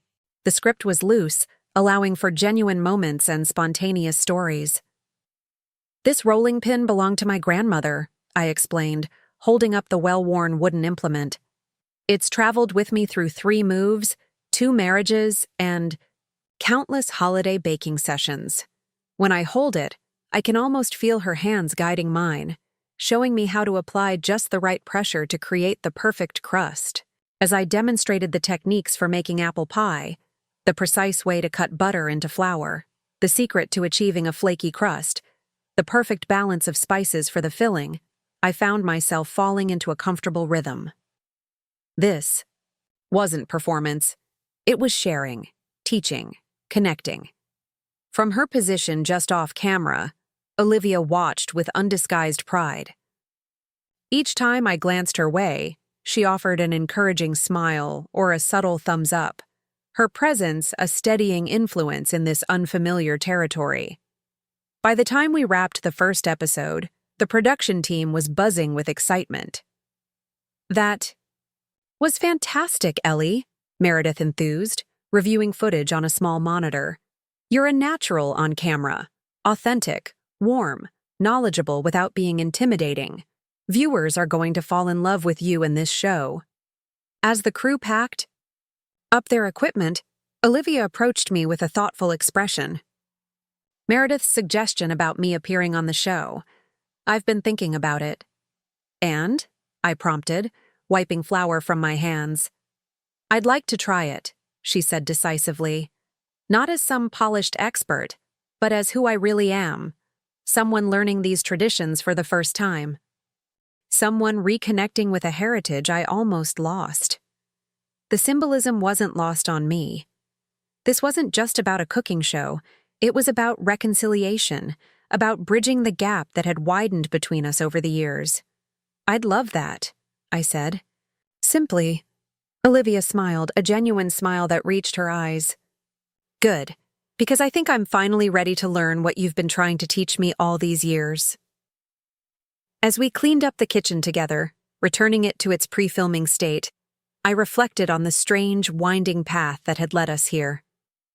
My daughter had once fled from everything I represented, seeking a life of sophistication and status.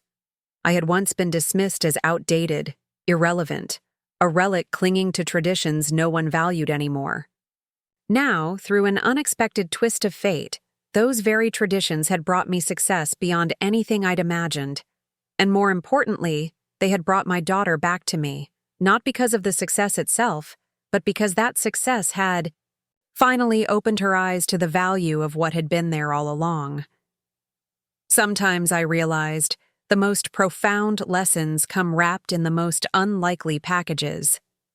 In my case, it had taken a cookbook deal and television show to reveal what truly mattered.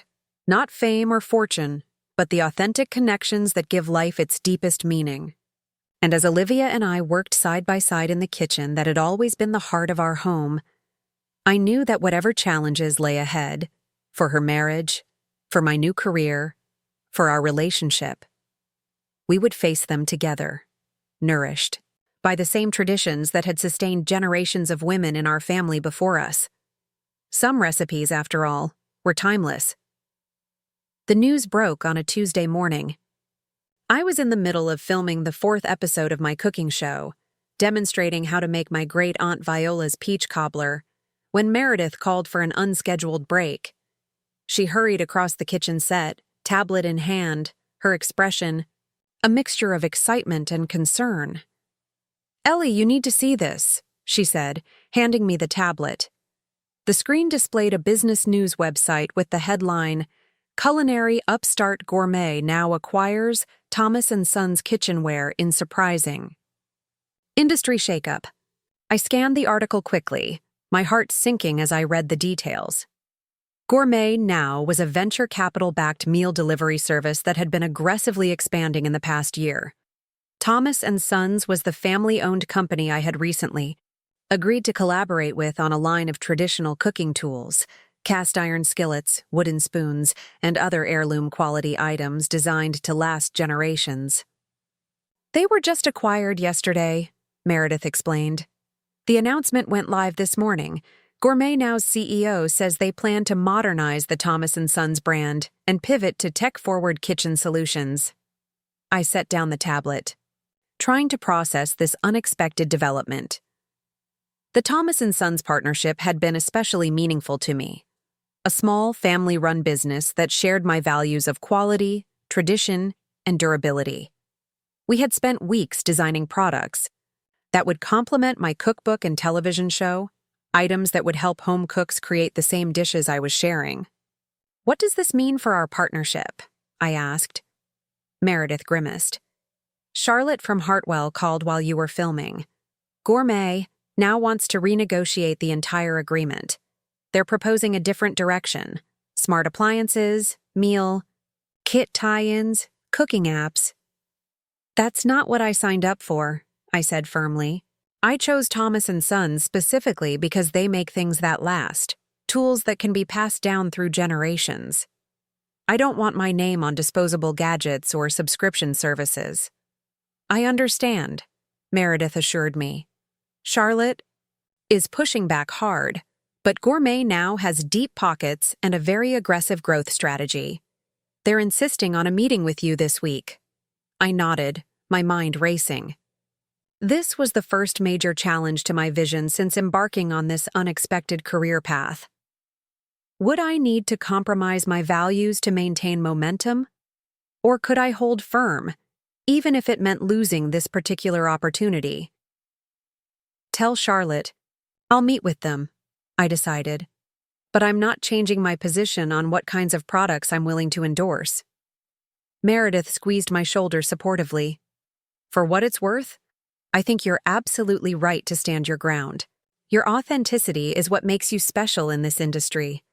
Don't let anyone dilute that." We resumed filming, but my mind kept drifting to the upcoming confrontation. I had spent decades being dismissed as outdated, only to find that my traditional approach to cooking had struck a chord with a public tired of food trends and gadgets. Would corporate pressure now force me back into that box of irrelevance? When I arrived home that evening, I found Olivia in the kitchen, practicing her pie crust technique. Flour dusted her cheeks, and her forehead was creased in concentration. 3 previous attempts lay abandoned on the counter, each showing different flaws: too dense, too crumbly, too overworked. "How's it going?" I asked, setting down my bag. She looked up with a rueful smile. "I'm beginning to understand why you always said baking is both science and art. I've followed the exact same recipe 4 times now, and each batch has turned out completely different." I washed my hands and moved beside her. "Let me see your technique." I watched as she cut butter into flour, her movements still hesitant but more confident than they had been even a week ago. There was something deeply moving about seeing my daughter embrace these skills I had tried to teach her for so many years.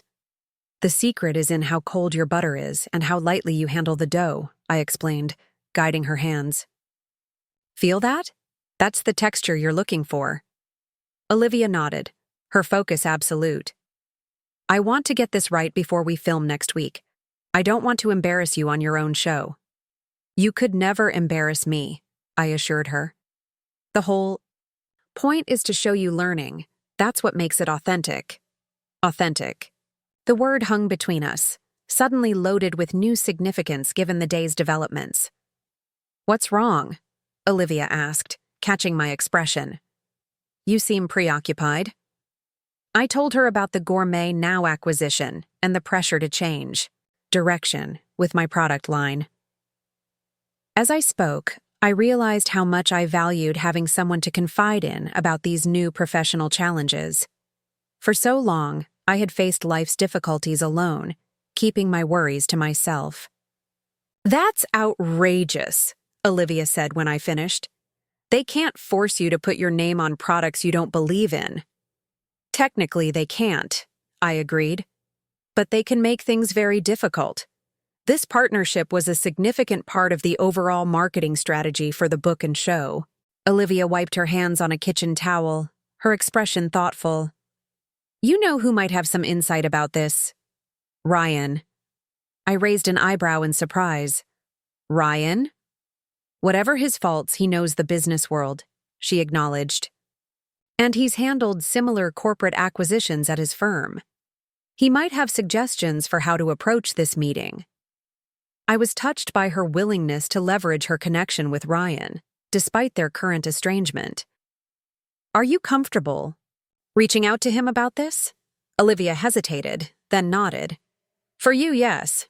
Besides, we need to talk anyway. I can't hide out here forever, avoiding difficult conversations."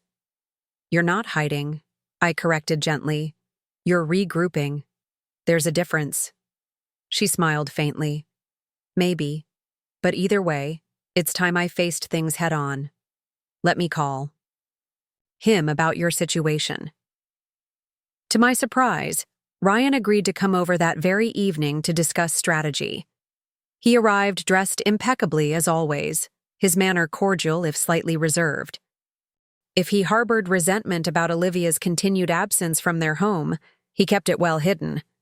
"Based on what Olivia's told me, you're dealing with a classic corporate steamroll tactic," he explained, seated at my kitchen table with a mug of coffee. "Gourmet Now bought Thomas & Son specifically to get access to your partnership. Your brand reputation for authenticity and tradition is valuable to them. It gives credibility to their tech-focused approach." "So what should I do?" I asked. "I don't want to sabotage my book launch, but I can't endorse products I don't believe in." Ryan leaned forward, his business persona fully engaged. "You're in a stronger position than you realize, Ellie. Your cookbook pre-orders are exceeding expectations. Your show has generated tremendous buzz, and the Cuisine Monthly feature positioned you as the authentic voice in a sea of food trends. Gourmet Now needs your endorsement more than you need their partnership." I glanced at Olivia, who nodded encouragingly. Whatever personal issues existed between them, she clearly still respected Ryan's professional expertise. "What's your advice?" "For the meeting?" I asked him. "Go in with a clear bottom line, specific items you won't compromise on. Be prepared to walk away if necessary. And most importantly, remind them that your audience values your authenticity above all else. If you start endorsing products that contradict your philosophy, you'll lose the very thing that makes you marketable." It was sound advice, delivered with confident precision. In this moment, I could see what had initially attracted Olivia to Ryan: his competence, his strategic mind, his ability to cut through complications and identify leverage points. "Thank you," I said sincerely. "That's very helpful." Ryan inclined his head in acknowledgement. "Happy to assist. Your success benefits all of us, after all." A hint of his calculating nature slipped through, but I chose to focus on the practical value of his guidance rather than his motivations. After discussing business, an awkward silence fell over the kitchen. Olivia cleared her throat. "Ryan, since you're here, maybe we should talk." He set down his coffee mug. "I thought you might say that. Should your mother give us some privacy?" "No," Olivia said firmly. "Anything you have to say can be said in front of her. She's been my strength through all of this." Ryan's jaw tightened briefly, but he nodded. As you wish. I've been doing a lot of thinking since your departure. I recognize that I may have been somewhat inflexible about certain aspects of our lifestyle. Inflexible, Olivia repeated, a hint of disbelief in her tone. Yes, he continued smoothly. And I'm prepared to make adjustments. We could scale back our social obligations, perhaps take that sabbatical you've mentioned wanting. I could even support your interest in traditional cooking, if that's something you genuinely want to pursue. I watched my daughter's face carefully, curious how she would respond to these concessions. Weeks ago, they might have seemed significant, even generous. But now? Olivia met Ryan's gaze directly. The issue isn't our schedule or specific activities, Ryan. It's our fundamental values. What we believe is important. How we measure success. What kind of life we want to build together. People's values evolve, he countered.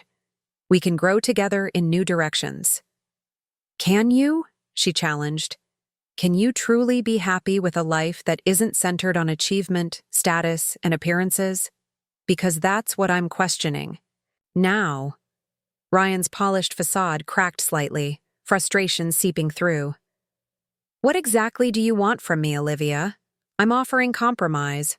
I'm willing to adjust. What more can I do? It's not about doing, she replied softly. It's about being. About whether the person I've become is still compatible with the person you are. I felt like an intruder witnessing this raw moment between them. Yet Olivia had specifically asked me to stay.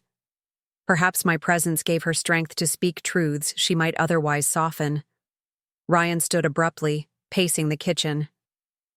This is absurd. 5 years of marriage, and suddenly you're questioning everything because your mother struck it lucky with a cookbook? You're having some kind of identity crisis, and you're using me as the scapegoat. Olivia remained calm. This isn't about my mother's success, though I admit that was a catalyst. It's about seeing clearly for the first time in years. About recognizing that I've been trying to fit myself into a life that fundamentally doesn't satisfy me. And what would satisfy you? He demanded. Baking pies? Living in a quaint little house with flower pots on the windowsills? You'd be bored within a month. You're not built for simplicity, Olivia. You never have been. You don't know what I'm built for, she replied evenly. Because I've never allowed myself to discover it. I've been too busy becoming what I thought I should be, what you wanted me to be. Ryan turned to me suddenly. This is your influence.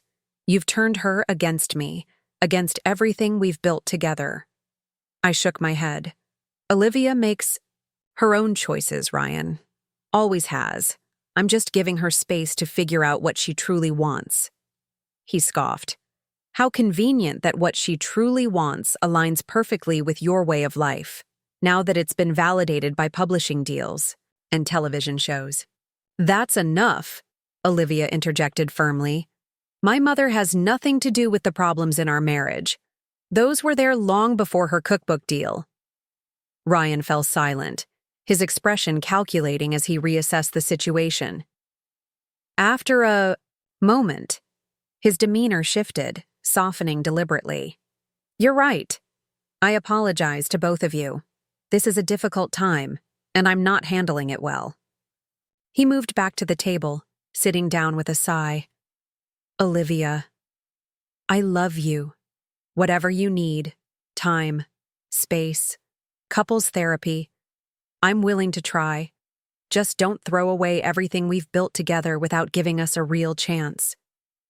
The sincerity in his voice seemed genuine, though I couldn't help noticing how quickly he had pivoted from accusation to accommodation when his initial approach failed.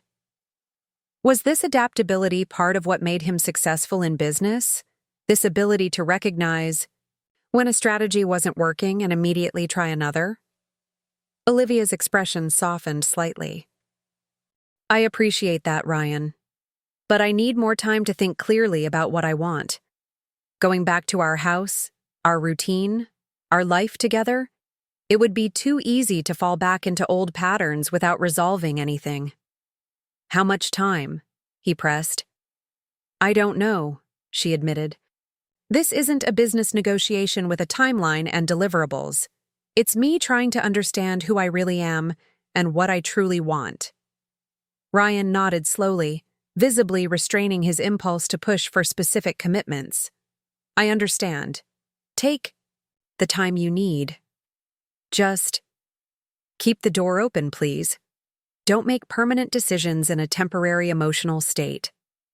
It was a reasonable request, delivered with what appeared to be genuine vulnerability. Whatever else he might be, Ryan clearly cared for Olivia in his own way. I can promise that, Olivia agreed. No permanent decisions yet. After Ryan left, Olivia and I sat in silence for a long moment, the weight of the conversation settling around us. That was intense, I finally said. Are you okay? She nodded slowly. Better than I expected, actually. There was a time when his disappointment would have crushed me, when his approval was everything. Now I can see him more clearly, both his strengths and his limitations. And where does that leave you? I asked gently. Still figuring things out, she admitted. But more certain than ever that I can't simply go back to the life we had before. Too much has changed, in me, mostly. I covered her hand with mine. Growth is rarely comfortable, but it's always worthwhile. She smiled faintly. When did you get so wise, Mom? Around the same time I became an overnight success at 62, I replied dryly. We both laughed, the tension of the evening breaking like a fever. The meeting with Gourmet Now executives took place 3 days later in the sleek conference room of a downtown hotel. Charlotte from Hartwell Publishing accompanied me, along with a lawyer from the publishing house's legal team. Meredith attended as well, representing the television production company's interests. The Gourmet Now team was exactly as I had imagined, young, confident, dressed in that particular style of casual expensiveness that signaled tech industry success. Their CEO, a woman named Vanessa with a razor-sharp bob and piercing blue eyes, led the conversation. We're thrilled to continue the partnership Thomas & Sons established with you, Eleanor, she began, using my full name, despite never having been invited to do so. We see tremendous potential for expanding the brand into digital territories while honoring the traditional roots that make your approach so appealing. I listened politely as she outlined their vision, an app that would offer guided cooking experiences, smart utensils that could measure ingredients and adjust temperatures automatically, meal kits that would deliver pre-portioned ingredients for my recipes directly to consumers' doors. We're not looking to replace traditional methods, Vanessa assured me. Just enhance them for today's busy home cook. Not everyone has time to source ingredients or learn techniques from scratch. When she finished her presentation, all eyes turned to me. Charlotte gave me an encouraging nod, letting me know I had their full support, whatever my decision. Your vision is certainly innovative, I began carefully, but it fundamentally contradicts what my brand represents. I teach cooking as a connection to tradition, as a hands-on experience that engages all the senses. There's value in the effort, in the tactile experience of working with food. Vanessa's smile remained fixed, but her eyes hardened slightly. With respect, Eleanor, that perspective limits your audience to people who already have cooking skills and available time. We're offering a way to make your recipes accessible to everyone. By removing the very elements that make cooking meaningful, I countered. The learning, the tactile experience, the development of intuition and skill. Those aren't obstacles to overcome with technology. They're the heart of what cooking is about. A younger executive leaned forward. Our market research shows that while people love the idea of traditional cooking, they want shortcuts. They aspire to cook like you, but they don't have the time or patience to develop those skills. Then I should be helping them develop that patience, not offering them shortcuts that ultimately leave them disconnected from their food, I replied, firmly, Vanessa's professional demeanor slipped slightly. I'm not sure you understand the market realities, Eleanor. Traditional cookbooks and equipment are niche categories. The real growth is in convenience products, meal solutions, and kitchen technology. I understand the market perfectly well, I said. I also understand that my success comes from offering something different from those trends. A return to basics, to traditions, to cooking as a meaningful activity rather than a problem to be solved with technology. The room fell silent as the executives exchanged glances. Finally, Vanessa spoke again, her tone carefully measured. What exactly are you proposing, then? I want to proceed with the original partnership as negotiated with Thomas & Sons, I stated clearly. Quality, traditional cooking tools designed to last generations. No apps, no smart technology, no meal kits. Just well-crafted implements that help people connect with cooking in a meaningful way. A muscle twitched in Vanessa's jaw. That's a very narrow vision. You're limiting your potential reach and revenue. I'm staying true to my values, I corrected. And I believe there's a substantial audience that shares those values. Charlotte stepped in smoothly. The pre-order numbers for Eleanor's cookbook support that belief. There's clearly a significant market for authentic, traditional approaches to cooking. The meeting continued for another hour, with proposals and counter-proposals flying across the table. Throughout, I maintained my position. I would only lend my name to products that aligned with my philosophy of cooking as a meaningful tradition worth preserving. By the end, we had reached a compromise of sorts. Gourmet now would create a specialized division to continue the original Thomas & Sons partnership, producing the traditional cooking implements we had designed together. They agreed to keep their tech-focused initiatives separate from my brand, at least for now. As we left the meeting, Meredith squeezed my arm encouragingly. You stood your ground brilliantly.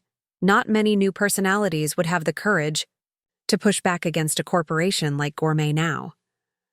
It wasn't courage so much as clarity, I replied.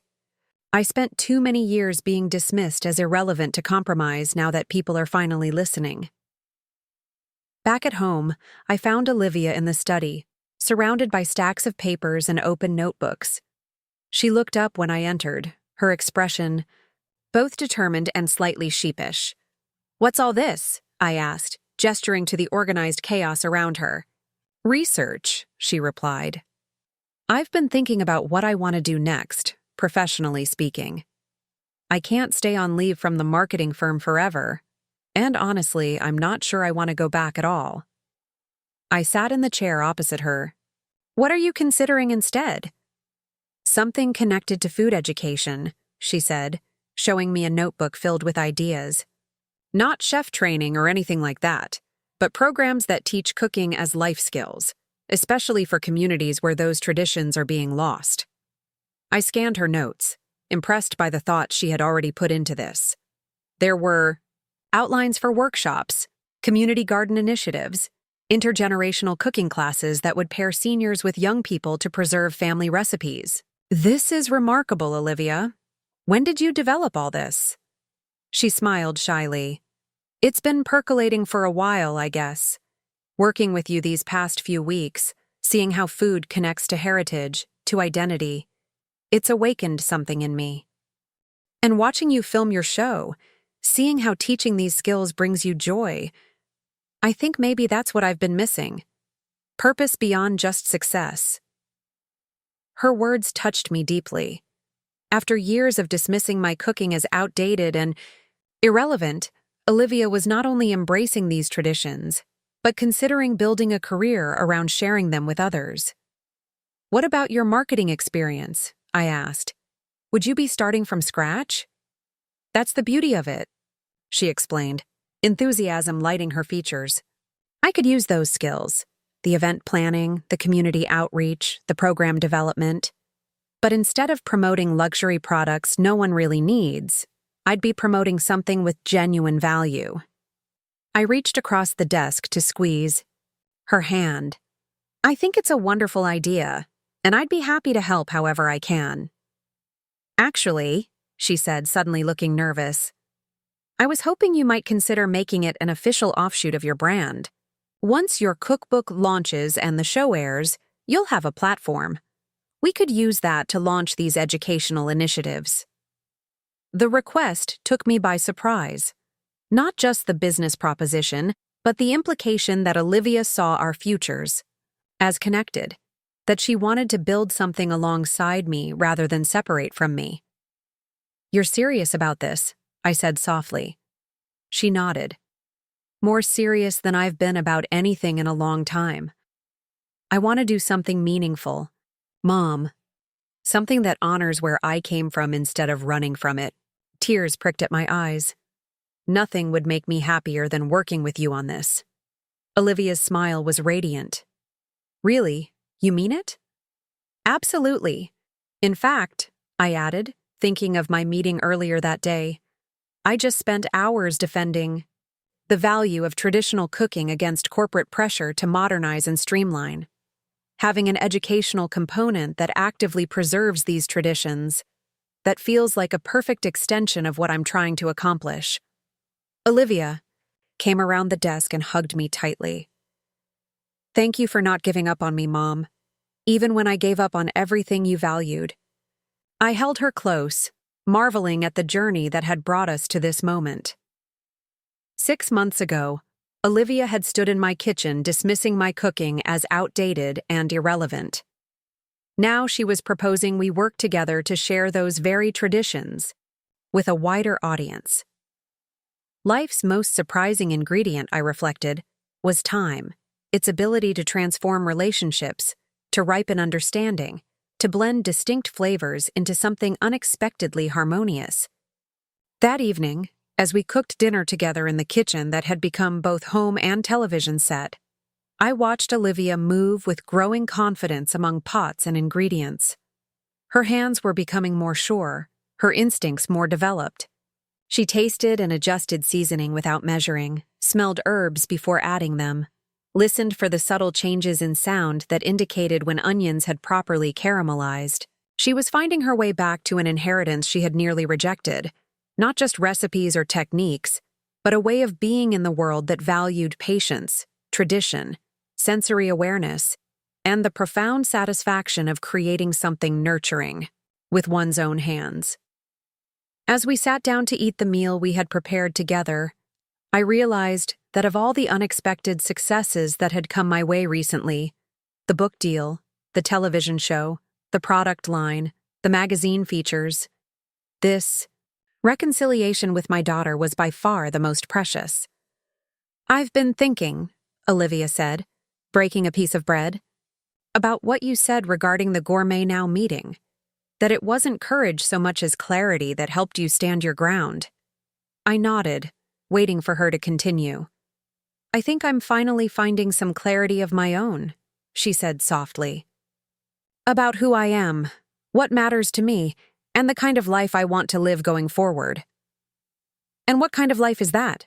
I asked. She looked around the kitchen, taking in the well-worn countertops, the hanging copper pots, the window boxes, full of herbs, the handwritten recipe cards tucked into the cookbook stand. An authentic one, she replied. Messy and imperfect, but real. Connected to traditions worth preserving, but open to creating new ones too. It was everything I had ever hoped she would discover for herself, not because I had pushed her toward it, but because she had found her own way back to these values after testing alternatives that ultimately left her empty.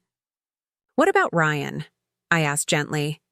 Does he have a place in this authentic life you're envisioning? Olivia's expression turned thoughtful. I don't know yet. That's the one piece of clarity I'm still searching for. Can he accept this version of me? Does he even want to? Or are we fundamentally moving in different directions now? Only time will tell, I said. But whatever happens, you're not alone in this journey. She smiled, reaching across the table to squeeze my hand. No, I'm not. And that makes all the difference. As the evening settled around us, I found myself reflecting on the strange, circuitous path that had led us here. My daughter had once fled from everything I represented, seeking a life of status and sophistication. I had once been dismissed as outdated, my skills and knowledge deemed irrelevant in a world of convenience foods and restaurant culture. Now, through an unexpected twist of fate, those very traditions had brought me success beyond anything I'd imagined. And more importantly, they had brought my daughter back to me, not because of the success itself, but because that success had finally opened her eyes to the value of what had been there all along. Sometimes, I realized, life's most important lessons can only be learned through experience, through trying alternatives and finding them wanting, through walking away and then choosing to return with new appreciation for what was left behind. As Olivia stood to clear the dishes, I saw in her movements echoes of myself at her age, capable, purposeful, connected to the simple rhythms of nurturing and sustenance that had defined women's work for generations. But I also saw something uniquely hers, a blend of traditional values with contemporary insights, a bridge between worlds that might help others find their way back to traditions worth preserving. The cookbook that had started this journey would launch in just 3 weeks. The television show would begin airing shortly after. My unexpected life as a culinary personality was about to begin in earnest, bringing challenges and opportunities I could scarcely imagine. But whatever came next, I knew that the most important ingredient in this new recipe for living had already been secured. The restoration of a relationship I had feared was lost forever, and the promise of new connections yet to be made through. The simple, profound act of sharing food prepared with love and intention. Some dishes couldn't be rushed. Some flavors needed time to develop, needed patience and faith in the process. Such was the case with family, too. Sometimes the most precious connections required seasoning with time, with forgiveness, with the humility to recognize that growth often came through unexpected paths. As Olivia and I finished cleaning the kitchen, I found myself filled with gratitude for the journey that had brought us here. Not despite its difficulties and detours, but because of them. Without the rejection, the dismissal, the years of feeling undervalued, would the current reconciliation feel so sweet? Without the contrast of what had been lost, would what had been regained shine so brightly? Life, like cooking, was rarely perfect. But in its imperfections, the scorched edges, the fallen soufflés, the experiments that didn't quite work out, lay the most valuable lessons, the most authentic experiences, the most meaningful connections. And that, after all, was the secret ingredient I had been trying to share all along. The day of my cookbook launch arrived with a flurry of activity. My kitchen, now familiar to the production team as we'd completed filming all 13 episodes of the first season, was transformed once again, this time into an elegant reception space for media and industry professionals. The production crew had arranged displays of my recipes throughout the house, each accompanied by photographs and the stories behind them. Charlotte arrived early, carrying a copy of my cookbook with reverent hands. "The first one off the presses," she said, presenting it to me with genuine emotion in her eyes. "I wanted you to have it before anyone else." I accepted the book, running my fingers over the embossed cover. A photograph of me in my kitchen, surrounded by the tools and ingredients that had defined my life's work. Eleanor's Kitchen, Timeless Recipes for Modern Living, read the title in elegant script. Below that, in smaller letters, Finding Meaning Through Tradition in a Fast-Paced World. Opening to the first page, I found the dedication I had written months earlier. For my grandmother who taught me that cooking is love made visible. For my daughter, who is finding her way back to traditions worth preserving. And for everyone who believes that some things improve with time, recipes, relationships, and the wisdom to recognize what truly matters. "It's beautiful," I whispered, overcome with emotion. Charlotte squeezed my shoulder. "It's already breaking pre-order records. The first printing of 50,000 copies is nearly sold out before official release. We're rushing a second printing of 100,000.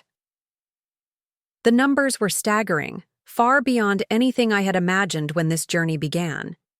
Do you think people will actually cook from it? Or will it just sit on coffee tables looking pretty? Both, probably, Charlotte admitted with a smile. But the ones who do cook from it, they'll find something genuine, something worth passing down. That's what matters, isn't it? I nodded, thinking of all the people who might discover or rediscover the simple joy of creating something with their own hands, of connecting to traditions that stretched back generations. That had always been my true goal, even before the unexpected fame and success. Upstairs, Olivia was getting ready for the launch party. She had taken an active role in planning the event, bringing her professional expertise to bear while ensuring everything remained true to my values. No flashy gimmicks, no trendy food stations, just honest, beautifully prepared dishes from the cookbook, served with warmth and care. When she came downstairs, I hardly recognized her. Not because she was dressed formally, though she was in a simple blue dress that complemented her eyes, but because of the quiet confidence she exuded. This wasn't the polished, slightly brittle poise she had cultivated as Ryan's wife, always conscious of appearances and judgments. This was something more genuine, a comfort in her own skin that had been missing for too long. "You look beautiful," I told her. She smiled, tucking a strand of hair behind her ear. "I feel good. Nervous for you, but good." "Any word from Ryan?" I asked gently. They had maintained careful distance over the past weeks, speaking occasionally, by phone but not meeting in person. Olivia had been clear that she needed space to think, and somewhat to my surprise, Ryan had respected that boundary. "He sent flowers this morning," she replied, "with a note saying he's proud of what you've accomplished and wishing us both well today. He won't be attending, though. He thought it might create tension." I nodded, appreciating his restraint. Whatever else might be said about Ryan, he was choosing not to make this day about their marital uncertainty. "Have you decided what you're going to do?" I asked. Olivia's expression turned serious. "I have, actually. I'm meeting with him tomorrow to talk. But today is about you and this amazing achievement. Let's focus on that." Before I could press further, the doorbell rang, signaling the arrival of the first guests.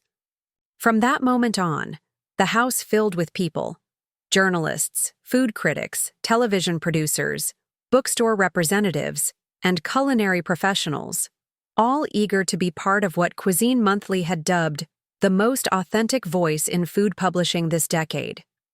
I circulated through the crowd, accepting congratulations and answering questions with a surreal sense of disbelief. Was this really happening? Was I, Eleanor Wilson, truly the center of attention in a room full of industry influencers who, just months ago, wouldn't have given me a second glance?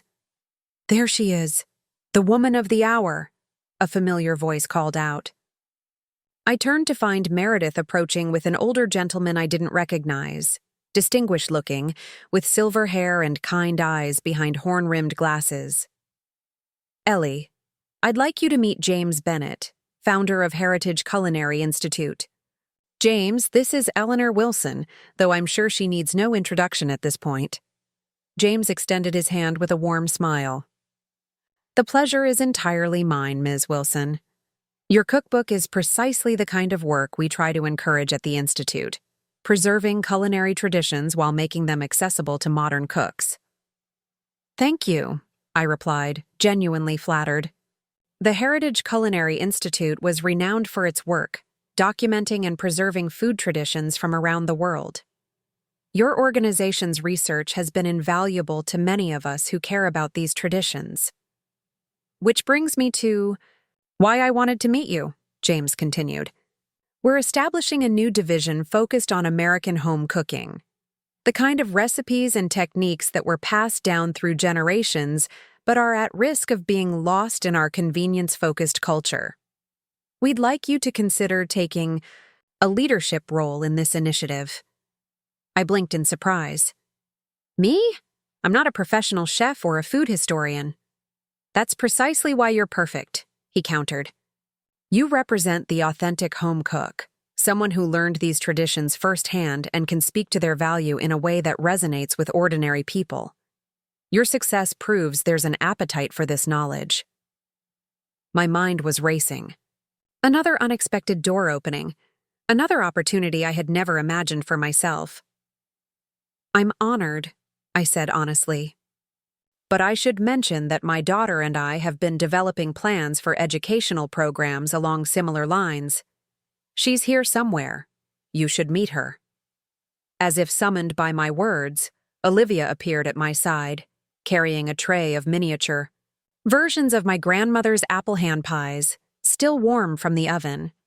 The aroma of cinnamon and buttery pastry wafted around us, momentarily distracting the small crowd that had gathered.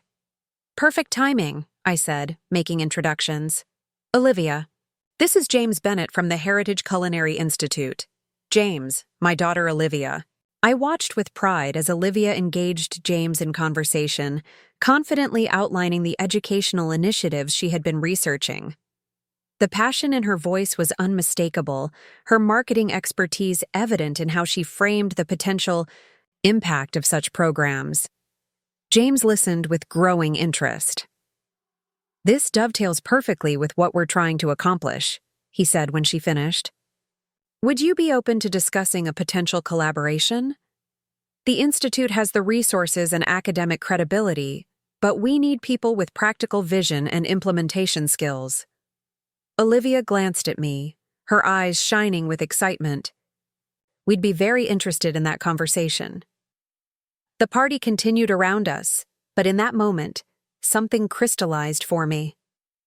This unexpected journey, from dismissed homemaker to cookbook author and television host, had always been about more than personal validation. It had been about preserving something valuable, something in danger of being lost in our rush toward convenience and novelty.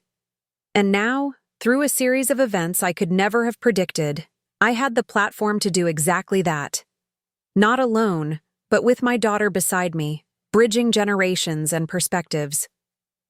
The evening progressed with speeches and toasts, with journalists requesting interviews and bookstore owners describing the excitement their customers had expressed about the upcoming release. Throughout it all, I found myself returning to that moment of clarity, that sense of purpose beyond personal success. As the last guest departed and the catering staff began cleaning up, Olivia and I retreated to the quiet of the back porch, each cradling a cup of tea. It was a triumph, Olivia said, gazing out at the garden where fireflies had begun their evening dance. Everyone's talking about pre-order numbers and publicity opportunities, but what struck me was how people responded to the actual content, the stories behind the recipes, the traditions you're preserving. I nodded, watching the fireflies blink on and off in the gathering darkness. That's what matters most to me. The commercial success is wonderful, of course, but if the book and show help people reconnect with these traditions, with the joy of cooking as an act of love and connection, that's the real achievement. Olivia set down her teacup. I need to tell you something, Mom, about my decision regarding Ryan. I turned to her, giving her my full attention. I'm listening. I've decided to file for divorce, she said quietly but firmly. I met with a lawyer last week to understand the process. Tomorrow I'm meeting Ryan to tell him face to face. Though I had suspected this might be her decision, hearing it stated so definitively still took me by surprise. Are you certain? Marriage can evolve? People can change? I've given it a lot of thought, she assured me. This isn't a reaction to one fight or a temporary feeling. Ryan and I want fundamentally different things from life. He measures success in status, achievements, appearances. I've realized I want something more authentic, even if it's less impressive from the outside. I reached for her hand. That's a brave decision. Not an easy one, I know. She squeezed my fingers. The strangest part is, I'm not devastated. Sad, yes. 5 years of marriage isn't nothing. But also, relieved.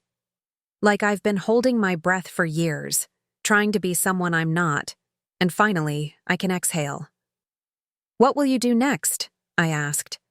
"Practically speaking, I mean." "Focus on developing these educational programs, hopefully in partnership with the Heritage Institute," she replied without hesitation. "Find my own place. Something small, but with a real kitchen." She smiled at that. "And just discover who I really am without trying to fit myself into someone else's expectations." Her clarity reminded me of my own journey over the past months, standing firm in my values despite corporate pressure, refusing to compromise what made my approach unique, even when it might have been financially advantageous to do so. "I'm proud of you," I told her. "Not for the specific decision, but for having the courage to choose your own path, even when it's the harder one." "I learned that from you," she said softly. "Watching you stay true to yourself all these years, even when no one seemed to value what you offered. And then seeing how that authenticity became your greatest strength once people were ready to listen." We sat in companionable silence for a while, sipping tea and watching the fireflies. There would be challenges ahead for both of us. My new public life with its pressures and expectations, Olivia's divorce and career change, our collaborative work with the Heritage Institute. But in this moment of quiet reflection, I felt a deep certainty that we were moving in the right direction, individually and together. The weeks that followed the cookbook launch unfolded in a whirlwind of activity. My television show premiered, to enthusiastic reviews, with critics praising its refreshing authenticity in a genre too often dominated by gimmicks and personalities. The cookbook shipped to bookstores nationwide, with many reporting that their initial allocations sold out within days. I embarked on a modified version of the planned book tour, visiting a dozen cities in a month. At each stop, I was amazed by the turnout, not just curious onlookers, but people genuinely hungry for connection to cooking traditions that had been dismissed as outdated in our convenience-focused culture. "My grandmother used to make a version of your apple pie," one young woman told me tearfully at a Chicago bookstore event. "She passed away before I thought to ask for the recipe. Making yours brought back memories I thought were lost forever." Stories like hers reminded me again and again why this journey mattered beyond personal success or validation. I was preserving not just recipes, but connections. To our past, to each other, to a way of living that valued patience and process in a world increasingly focused on speed and convenience. Meanwhile, Olivia moved forward with her own transformation. Her meeting with Ryan had been difficult, but civil. He had been shocked by her decision despite the warning signs, unable to fully comprehend her desire for a life less focused on status and achievement. But faced with her quiet certainty, he had ultimately agreed to an amicable separation, sparing them both a contentious legal battle. She found a small but charming apartment near my house, with a kitchen she immediately began to renovate, replacing sleek, barely used appliances with more practical tools, painting cabinets a warm yellow, installing window boxes for herbs. It was a physical manifestation of her shifting priorities, a space designed for living rather than impressing. Our discussions with the Heritage Culinary Institute progressed rapidly. James Bennett was enthusiastic about our vision for community-based education programs that would document and teach traditional cooking methods. With the Institute's backing, we began developing pilot programs for schools, community centers, and intergenerational workshops that would pair seniors with young people eager to learn. On a warm Sunday afternoon in late summer, we gathered in my backyard for a small celebration. The television show's first season had wrapped filming. The cookbook had entered its fourth printing with nearly 500,000 copies sold, and the Heritage Institute had officially announced our partnership, generating excitement throughout the culinary education community. The guest list was intentionally intimate: Charlotte from the publishing house, Meredith from the production company, James from the Heritage Institute, and a few close friends who had supported me through the years when my cooking was appreciated by few beyond my immediate circle. Olivia had insisted on preparing most of the food herself, showcasing recipes she had mastered over the past months. Her confidence in the kitchen had grown steadily, her techniques becoming more assured, her instincts more developed. Watching her move between stove and counter, tasting and adjusting seasoning with natural ease, filled me with quiet joy. As we gathered around the table laden with dishes that represented both tradition and personal interpretation, I looked at the faces of those who had shared this unexpected journey and felt a surge of gratitude.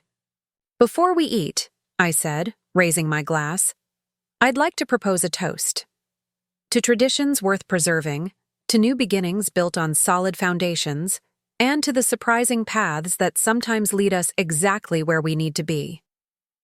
Glasses clinked, as everyone echoed the sentiment. Across the table, Olivia caught my eye and smiled, a genuine smile that reached her eyes, free from the strain of trying to be someone she wasn't. After dinner, as guests lingered over coffee and dessert, Charlotte pulled me aside with an excited gleam in her eye. "I've been saving this news for the right moment," she said, her voice low but vibrant with excitement. "We've had interest from international publishers. The cookbook is going to be translated into 12 languages initially, with more likely to follow." The news was staggering. My recipes, the same ones my daughter had once dismissed as outdated and irrelevant, would now reach people around the world. "Why?" I asked, genuinely curious. "What makes these traditional American recipes appeal to international audiences?" Charlotte's answer was immediate and confident. Authenticity transcends borders. In a world where everything seems disposable and trending topics change daily, people everywhere are hungry for traditions with staying power, for connections to something genuine. Her words resonated deeply with everything I had come to understand about my unexpected success. It wasn't just about the recipes themselves, but about what they represented. A counterbalance to our culture of convenience and novelty. A reminder that some things improve with time and care rather than constant reinvention. Later that evening, after the guests had departed and Olivia had gone home to her new apartment, I sat alone in my kitchen, the space that had always been my sanctuary and was now also my professional domain. My grandmother's recipe box sat on the counter, its metal edges worn smooth by decades of use. I opened it and ran my fingers over the handwritten cards, some yellowed with age, others bearing stains from years of reference during cooking. These weren't just instructions for preparing food. They were artifacts of a lineage, tangible connections to women whose hands had creased these papers, whose wisdom had been distilled into notes about pinches of this and dashes of that. For so long, I had preserved these recipes out of personal devotion, out of respect for traditions I valued even when they seemed increasingly out of step with modern life. I never expected that devotion would one day resonate with thousands of strangers, that my quiet insistence on doing things the traditional way would ultimately become my greatest professional asset. Life, like cooking, rarely followed a precise recipe. The most remarkable results often came from unexpected combinations, from embracing mistakes and finding new paths forward when the original plan went awry. My daughter had once fled from everything I represented, seeking a life of sophistication and status that seemed the antithesis of my traditional values. I had once been dismissed as outdated, my skills and knowledge deemed irrelevant in a world of convenience foods and restaurant culture.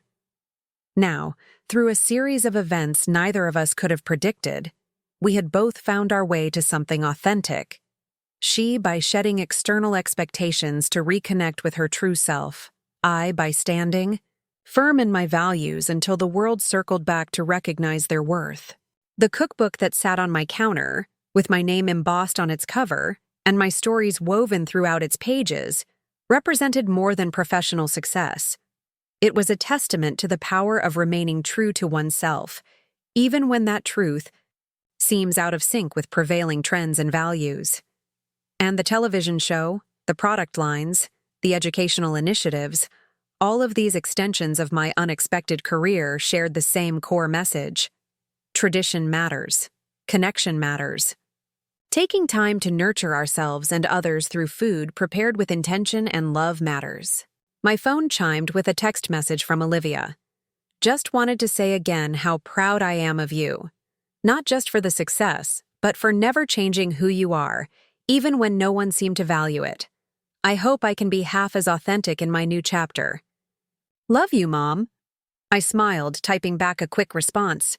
You're already there, and I couldn't be prouder of the woman you're becoming. Love you too. Setting down the phone, I ran my hands along the familiar countertop where I had prepared thousands of meals, taught my daughter her first cooking lessons, and now filmed a television show that would reach households across the country.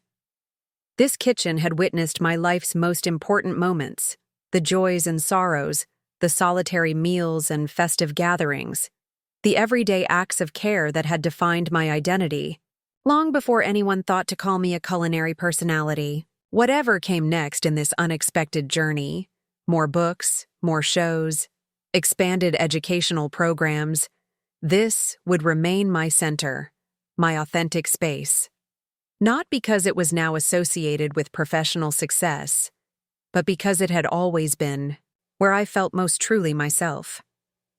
My daughter had once called my cooking old-fashioned, never imagining that those traditional methods would one day secure a seven-figure cookbook deal and television show.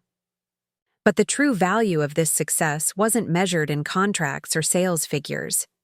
It was measured in the restoration of a relationship I had feared was lost forever, in the affirmation that staying true to one's values eventually finds its reward, and in the opportunity to preserve traditions worth passing down to future generations.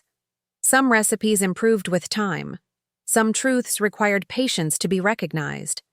And some journeys, though long and circuitous, ultimately led exactly where they were meant to go all along. Up next, you've got two more standout stories right on your screen. If this one hit the mark, you won't want to pass these up. Just click and check them out.